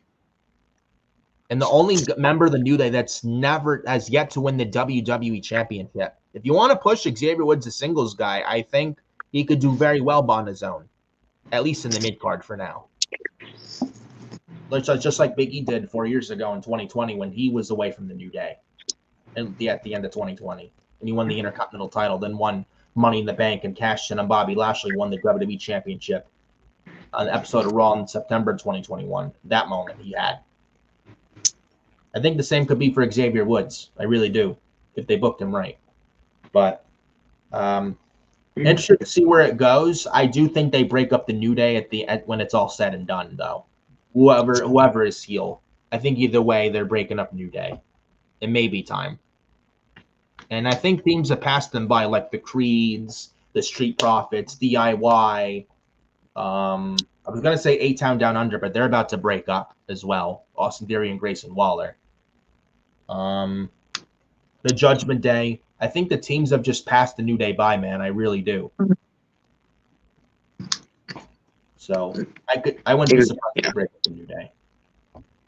So we then get the next match, Damage Control, Kairi Sane, Dakota Kai, and Io Sky versus Lyra Valkyria, Kaden Carter, and Katana Chance. We got the bell ringing and everyone is brawling. We got like a triple team vertical suplex spot in this match as well. We then get Io Sky breaking up a pin with a springboard drop kick, which looked beautiful. Sky then lands the over the moonsault on Kaden Carter for the victory. Damage Control win this match. Then a post-match attack on Damage Control by Shayna Baszler, Zoe Stark, and Sonya Deville. They hop the barricade and attack Damage Control. They lay them out. So it looks like we got a new female trio of Sonya Deville, Zoe Stark, and Shayna Baszler. But I mean, I have to be honest with you, bro. I mean, I don't know what you think of this. I can't bring myself to care. I think they're just starting this new faction. I think we're going to see where this goes. I mean, Sonya just recently came back from her injury. Yes, that is true. So I don't think we should judge it right away. Yeah, probably not. But she is decent in the ring, though, is Sonya Deville. She can wrestle. Zoe Stark can wrestle, but she as good as a wrestler she is, she needs a character, and she can't talk. I'm sorry. Zoe Stark is a very good wrestler, but she cannot talk. She's not good at promos. She really isn't. Shayna Baszler, I think, should really be on her own, honestly. I don't think she needs to be in a team. But I'm going to give it a chance, though, see where it goes. Hopefully they prove me wrong and do something meaningful with these three ladies, because they're too good to just be in catering. And apparently there's rumors of WWE introducing a women's mid-card title, one for Raw and one for SmackDown. I really think they should burn the women's tag team titles and introduce at least one women's mid-card title. Like, there's a lot of women on Raw and on SmackDown, though there's not much, but at the same time, not much depth as of yet for both Raw and SmackDown women's divisions as of yet. But at the same time, there's some talented ladies on Raw and SmackDown that are not doing much. And if you introduce at least one women's mid-card title, it would get them on TV and give them something to fight for, like a Blair Davenport or, who else? Tegan Knox, who got drafted to SmackDown this year in the draft, hasn't made an appearance on SmackDown yet. Naomi, Candice LeRae is another one. Jade Cargill. What else they got there? Natalia. Dakota Kai, Kairi Sane, Io Sky, Zoe Stark, Shayna Baszler. You know, Alba Fire, Isla Dawn. You know, they got some talented ladies on both Raw and SmackDown women's divisions that they're not doing much with. And if you introduce at least one women's mid-card title, that would get them A, on TV, and B, something to fight for. I mean, NXT introduced the women's North American title. I think this is probably a beginning phase, I think. With NXT doing it first, then the main roster follows. I mean, just look at Kalani Jordan and Sol Ruka from NXT Heatwave. They killed it for the NXT Women's North American title. The reason why the main roster can't do it. And also at the same time, I could see where other people are coming from. Not much depth yet in the women's division on Raw and SmackDown, both divisions right now. But maybe that changes when Roxanne Perez gets called up. And also, they're bringing in Julia, apparently, to NXT. Jordan Grace apparently has a TNA contract coming up next year. I think she's pretty much locked to NXT when her contract with TNA expires. And also, I read something earlier today. Stephanie Vakor who wrestled Mercedes Moné, aka Sasha Banks, at Forbidden Door not long ago on June 30th this year. Apparently, interest from AEW and WWE, and apparently it's being reported that she's WWE and NXT bound. That She actually just signed to WWE. She just signed, because I also saw. She has just signed. And shout out to Sean Ross Sapp and Fightful Select. Sapp can be a little cocky, but I am smart enough to know he does really good hard work though, and I do have to give him credit and do give him credit, and he's very good at what he does, and like he's hardworking guy. He's good at his work, good at his hard work and stuff. And shout out to Sapp as well. Like if I didn't say it yet, may have did moments ago, but he actually reported with Fightful Select, also reported that Vakor is pretty much, it's most likely nearing WWE NXT bound. But you're saying she just signed? Yeah. Just sent you a message. Twitter just yet. Let me see. Oh man. Yep. Shawn Michaels, man. Apparently 54, almost an hour ago, tweets out, "Welcome to the WWE family, Stephanie Vakor. See you in Orlando." This is from the official Twitter account from Shawn Michaels, the Heartbreak Kid. Julia is a lock. She's coming in. Jordynne Grace as well. No questions asked. And now they just signed Stephanie Vakor. I mean, she just wrestled at Forbidden Door in AEW pay-per-view against the TBS champion Mercedes Moné. And Tony Khan Tony Khan should have been immediately the snatcher. He pretty much let Stephanie Vakor go right into WWE's arms. Triple H's and Shawn Michaels' arms to Tony Khan. He could have signed her.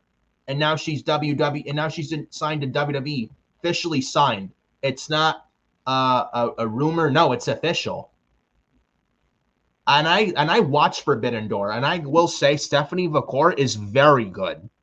She, in fact, won me over Forbidden Door. She actually outshined Mercedes Moné at Forbidden Door. She's a very good wrestler. Great look. Not just good in the ring, a great look, great presence. I really think she was very over. Yeah. She was over in that match too. She was more over than Mercedes was. Yeah, it was a more over and outshined her in ring in that match against Mercedes as well at Forbidden Door. So this is a big pickup for WWE, man.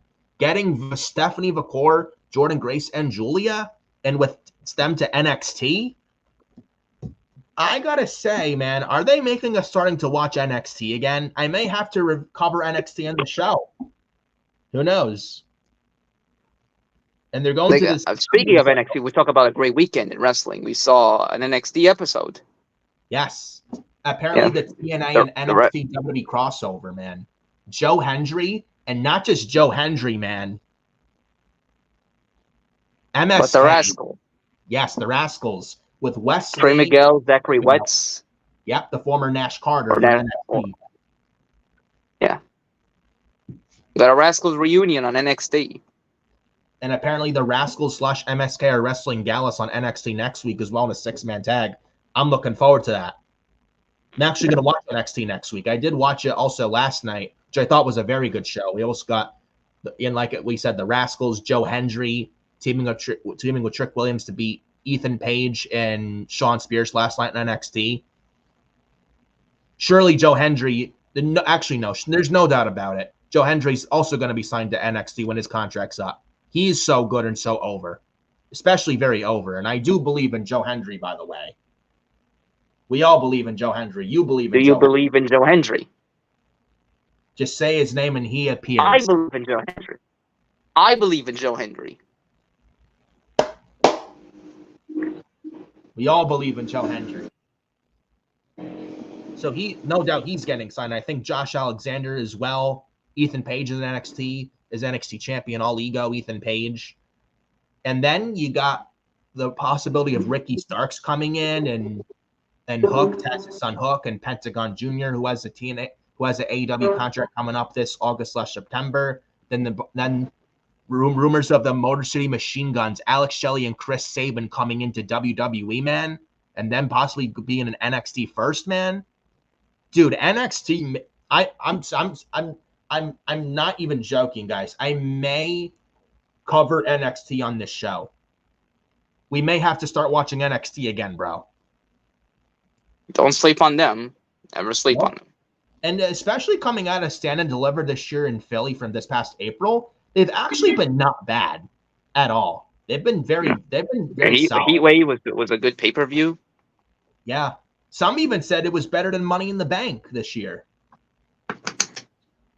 5 matches, all title matches, and I could see where they're coming from, and I could agree with them. Though Money in the Bank was still, even though Money in the Bank was a good show, and it was a good show on Saturday, but Heatwave was also a good show, and some people said it was better than Money in the Bank. I would have to agree with them. It's hard to argue that. It's very hard to argue that. Not one bad match on the show. I mean, I don't want to say it was TakeOver. It felt like a TakeOver. And they got a lot of good talent in NXT. Javon Evans, Sean Spears, Ethan Page, Trick Williams. They got other people on the rise. They got Obafemi, NXT North American champion, who's awesome. Big fan of Obafemi. Loving what he's doing. He's come a long way, too.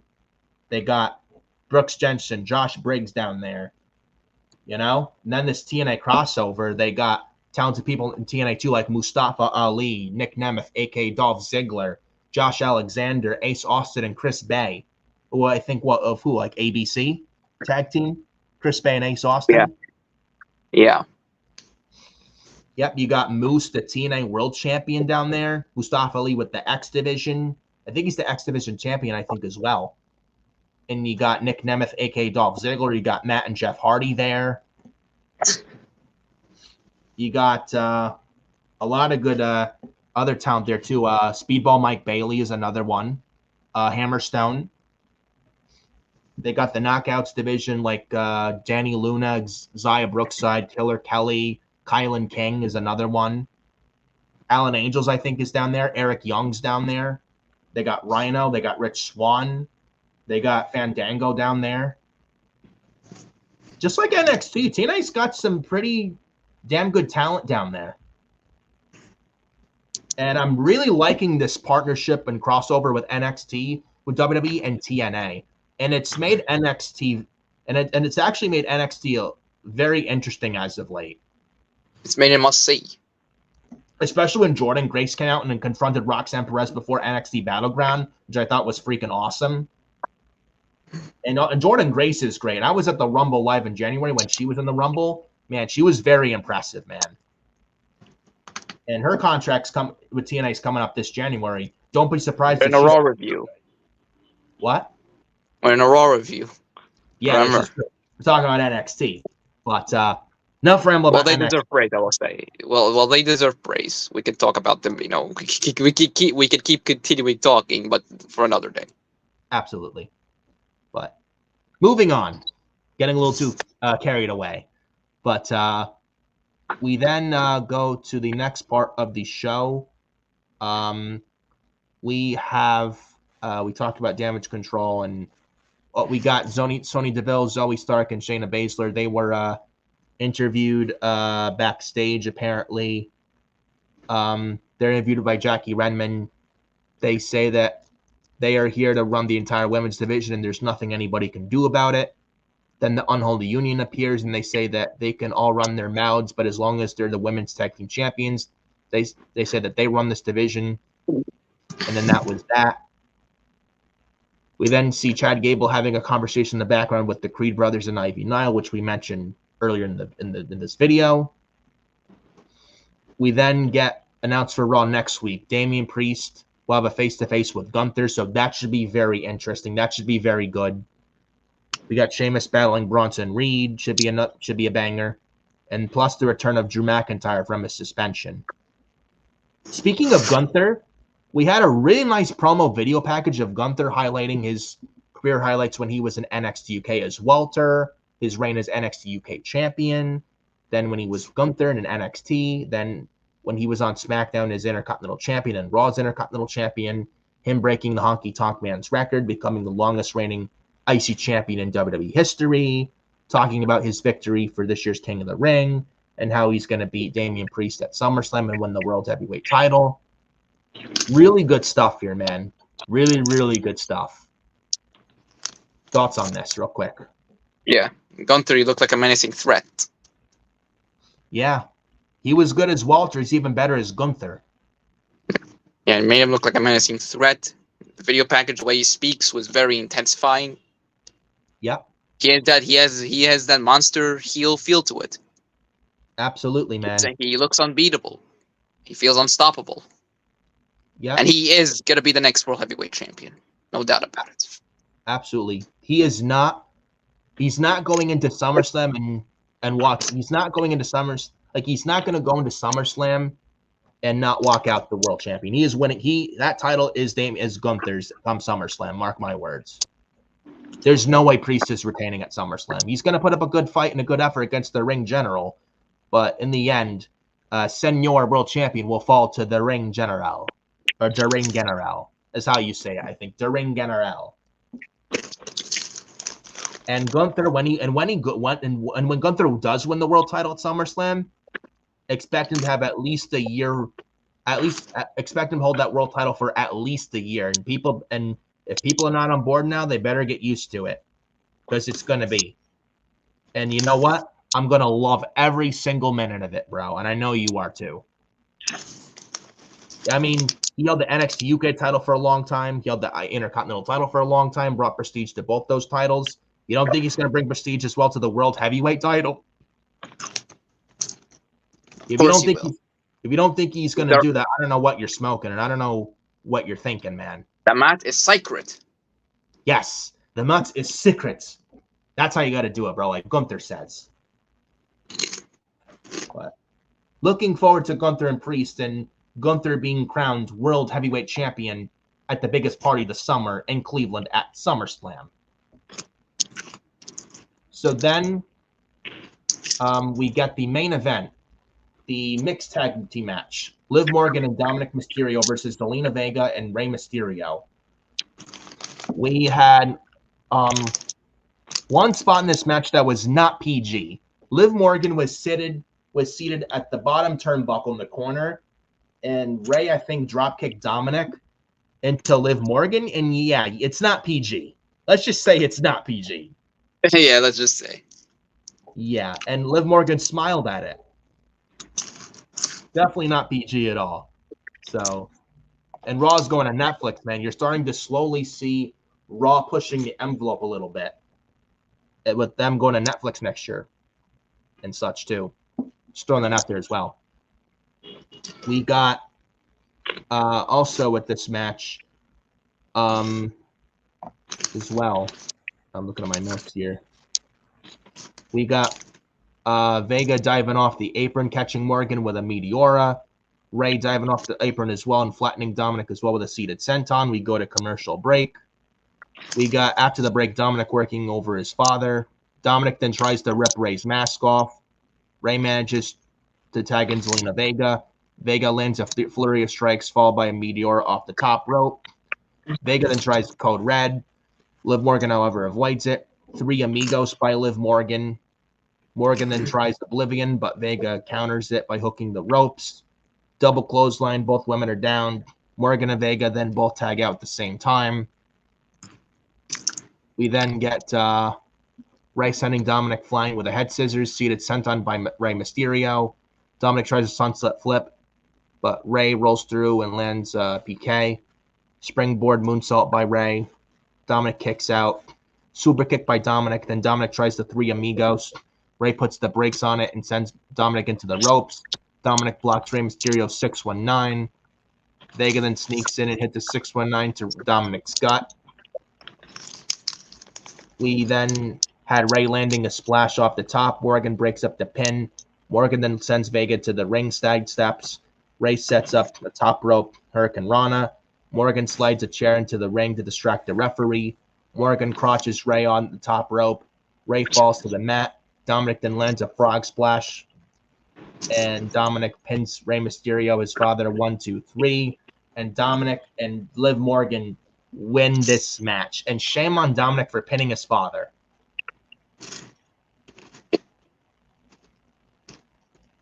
Bro, I gotta see your face. shame. No, good on Dominik. He pinned his father. This was justice served. Nope. Justice was served. No. Rey does not get pinned by his son. Son? Yes, that is Rey Mysterio's son, Dominik Mysterio. Son? No. You're being manipulated. You're being corrupted. But the commentators. This is not his son. This is Eddie Guerrero's son. Always has been, always will be. And I've seen your tweets on Twitter about Eddie Guerrero would be proud of his son. That's Rey Mysterio's son, bro. Come on. Shut up. These are lies. You're being corrupted. The commentators say every week it's Rey Mysterio's son. That's Dominik Mysterio. That is a lie. But the commentators say it every week. Dominik is taller, stronger, has a mullet, long hair. Rey. He's 6'2". Rey's 5'4". But Rey Mysterio did deserve a break here. He shouldn't have been pinned by his son. He deserved to be pinned by Dominik. But Rey He deserves should a have been break. pinned by Dominik a year ago. Rey deserves a break, though. Never. But then we get post-match. Back to the match, though. Liv Morgan and Dominik win this match. Then post-match, Morgan and Dominik hug. Dominik catches himself and tries to pull away. Morgan then jumps on Dominik. They both fall to the mat. And they almost kiss. And then Rhea Ripley's music hits. And the crowd went nuts for Rhea Ripley's comeback. Rhea Ripley is stomping down to the ring. Morgan then runs for her life, so much so she forgot to grab her women's world title. So Liv Morgan's headed for the hills, trying to run away from Rhea Ripley, but so she doesn't get her ass beat by Rhea Ripley. Then Ripley gets in the ring, and Dominik tries to embrace her, but then as the screen cuts to black, it did cut black, but on social media, Rhea was having none of Dominik. And Dominik tried to reason with her, but Rhea wanted none of Dominik. So I mentioned in the title of this video, Mami Rhea Ripley returns and Dominik is in trouble. No shit. And Damian Priest was on the phone earlier in the show. I think Rhea Ripley was on the phone with Damian Priest when Priest had the smile on his face when he was on the phone. I think that was Rhea Ripley. I think that was Rhea. It was. So Rhea Ripley is back. She is back. And she's back to reclaim her women's world title, the women's world title that she never lost. And Rhea Ripley, man, I think we get her and Liv Morgan at SummerSlam. And apparently it's being said that Rhea Ripley's now internally listed on the Raw Women's roster as a babyface. So she is a face now. And she's been over since the beginning of this year, too. And Liv Morgan's now a heel. It makes sense. Go ahead. Poor Dominik, though. He's going to be conflicted. Man, Dominik is in hot water, man, with Mami. And Rhea is not a happy camper. I can only imagine what Rhea's going to say to Dominik next week. And who's to say this wasn't all Priest as well involved in this too? And I think when it's all said and done, very soon in the future, I think Damian Priest and Rhea Ripley get kicked out of the Judgment Day. Priest is going to do fine on his own. So is Rhea. I think they're both getting kicked out of the Judgment Day. And I can see the new Judgment Day being Finn Balor, JD McDonough, Dominik Mysterio, and Liv Morgan and Carlito. I think that's what they do. Yeah. Priest is going to feud with Balor coming out of SummerSlam. Rhea's going to feud with Liv. I don't know if they have multi-matches with each other, but I think when it's all said and done, Rhea's winning her world title back. The title she never lost. And I don't think she was supposed to lose. I think she was going to have a Gunther-like reign with the women's world title. And I'm very happy to see Rhea Ripley back. Her obviously back makes the Raw Women's division a little better. because you had just Liv Morgan, Zelina Vega. Adding Rhea back now makes things a lot more interesting. And I do think Rhea's winning their championship back. Liv Morgan pretty much kept that title one for Rhea, but all in all happy Rhea's back, and she And the Raw Women's division needed this. yeah, because they know that damage control, but they're still in a trio. And Becky Lynch is out. Her contract expired, though I think she signs a new deal. She's with her daughter right now. Asuka got injured. Yep, Asuka's hurt. She's out for the rest of the year. I think she comes back next year's Royal Rumble. Asuka's that's another big blow to Raw Women's division. They got Lyra Valkyria, but there's not much. They're outside of Lyra Valkyria and Liv Morgan. Zelina Vega is decent, but really outside of Liv Morgan and Lyra Valkyria, and I probably say Io. Outside of those couple, there wasn't really much going for the Raw Women's division because some are injured or whatnot. Some are in a tag team. So Raw needed this, and I'm glad Rhea's back. And it's like with Liv Morgan and Zelina Vega, they fought for the women's world title already before on Raw not long ago, about a week ago. And I don't think you're going to leave Liv Morgan off the SummerSlam card, so they had to do something with Liv. You weren't going to do Zelina versus Zelina Vega again, so I'm actually kind of glad Rhea Ripley's back. I really am. So this gives Raw the women's division the boost it needs, which is a plus. And also, it makes the storyline with Liv better now that Rhea's back. And I'm looking forward to see what they do, man. And do you think their first match, Rhea wins it back at SummerSlam? Or do you think Rhea gets screwed by the Judgment Day at SummerSlam and Rhea wins it after SummerSlam, either Bash in Berlin or Bad Blood? I think Liv will win the first match at SummerSlam, and I think Rhea will win the belt back maybe at Bad Blood. It's in the name. It's in the name. Bad Blood. Blood feud. And Rhea Ripley, when she had that promo and she was in the sling when the episode that she said she was vacating the women's world title, didn't Rhea say when she comes back, she's coming back for blood? And there's Bad Blood in October. It goes hand in hand. Rhea Ripley's coming after for blood. She's coming after Liv Morgan, who put her on the shelf. She's coming back to go after the Judgment Day against Dominik because, like when Rhea was out, and then Liv comes in, tries to take, and Liv Morgan took Rhea's women's world title from her, took her man Dominik from her, took her faction away from her, and Liv Morgan was revenge tour. Rhea Ripley wants some revenge. And Rhea said she's coming back for blood. I think it makes sense. And it goes hand in hand with the Bad Blood PLE or pay-per-view.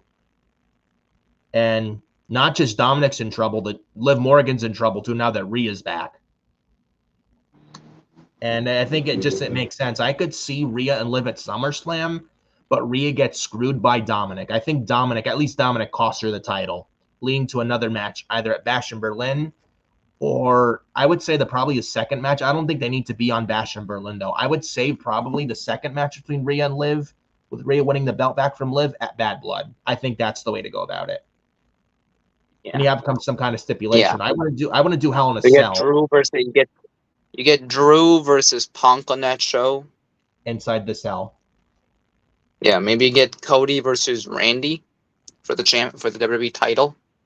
Maybe. You're gonna have Roman Reigns back at that point. Yeah, I think Roman will be back at SummerSlam. Yep, as a babyface, because Roman Reigns, because Solo Sikoa at the end of SmackDown last week, Solo Sikoa said that Roman's out the bloodline. So if Roman Reigns is pretty much a face, and he hasn't even been back yet. So he's gonna feud with the bloodline. We're gonna get the Usos back together. So Roman may be on the Bad Blood PLE. Maybe Cody and Randy at Bad Blood, maybe. Breaker versus Dragunov, maybe. Rhea versus Liv, maybe. The next couple months, at least for WWE, are looking pretty quite planned and in a good way. This is Triple H's vision, long-term storytelling, long-term planning. long-term booking. This is the power of Paul Levesque, and I like it. And I'm liking where they're going with the direction for the next couple months, going into SummerSlam. Then we got Bash in Berlin. Then we got Bad Blood. Some really good stuff going on Monday Night Raw. Now with the return of Rhea Ripley, things are going to get even more better. Then we got Roman Reigns coming back, Jimmy Uso coming back, the Usos getting back together to possibly wrestle the Guerrillas of Destiny possibly at WrestleMania next year. A possible Bloodline War Games at Survivor Series this November. Really good stuff in WWE nowadays, and also on Raw as well. And SmackDown. And also on Raw. Yeah. Overall thoughts on this and overall thoughts on Raw last night. I mean, 2 nights ago, sorry. It was a really good show, and SummerSlam is shaping up nicely. Yep. They're building up SummerSlam very well. Yep. Cody and Solo is pretty much going to be at SummerSlam for the WWE title to set up Roman Reigns' return. Damian Priest versus Gunther. Breaker versus Stammy, and Ilya Dragunov possibly involved as well. We got LA Knight Logan Paul for the United States Championship. We have other stuff as well. Oh, Bayley and Nia Jax with possibility of Tiffany Stratton possibly cashing the Money in the Bank. We got Rhea Ripley, Liv Morgan possibly. SummerSlam is shaping up to be a pretty solid card and show this year in Cleveland, and I'm looking forward to it. And Bo Dallas and Chad Gable is another one. Bo Dallas and Gable. Yep, that's another one that I forgot to mention. SummerSlam's looking pretty solid this year, man. It really is. So, I thought they did an admirable job for Raw. Decent show, forwarded stories, and storyline continuity was there. Things were consistent, and they have a solid plan and direction, and I'm liking where it's going. So, SummerSlam this year is shaping up to be a pretty good show this year in Cleveland. And that is that, folks. That is a wrap, folks, for the Raw review from 2 nights ago, Raw, July the 8th of 2024. Hope you guys enjoyed the video. And before we get the hell out of here, hit the like on the video, hit the subscribe button, hit that bell for all notifications as well while you're at it. After you subscribe to Furious Nation, it'd be greatly appreciated. And go follow me on X at FioreNick579, Instagram, Nicholas Fury 2014, TikTok at Furious Nation, Facebook Nicholas Fury 31, at Furious Nation over on or at Discord. I'm not sure if I'm going to be using. I may use Discord in the future to test run for videos on the channel. I'm using Discord. I may use that. Still use StreamYard, but may experiment with Discord. Have never done a YouTube live stream with Discord yet before, but I may test that out in the future. So look out for that. And go follow Adam Carl on X as well. Adam Carl 2005, Twitter and Instagram. Yep. And Discord too. Yeah. Discord, Facebook. Yep. Instagram. And those links will be in the description here after the video. And I appreciate you guys taking the time out of your day to come watch the video. And I hope you guys enjoy the rest of your Wednesday night.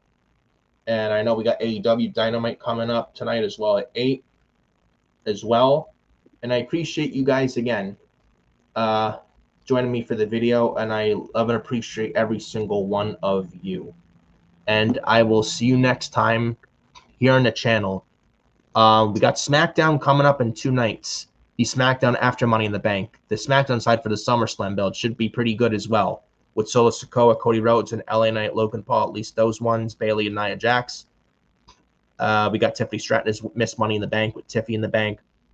Hoping SmackDown's a decent show in 2 nights as well. The road to SummerSlam is about to be exciting.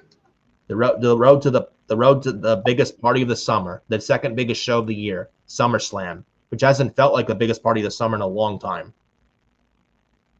So, looking forward to this year's SummerSlam, and I will see you next time here in the channel. We got the SmackDown show this 2 nights. Still trying to find a co-host for that show. Still working on that. Hopefully I get that soon for the SmackDown portion of this for the channel here. And again, appreciate you guys very much for joining me. Enjoy the rest of your Wednesday night, and I will see you next time here in the channel for the SmackDown review for this Friday, either this Friday after the show or this Saturday sometime. So look out for Have that. a nice day. Yes, and got to see your face, man.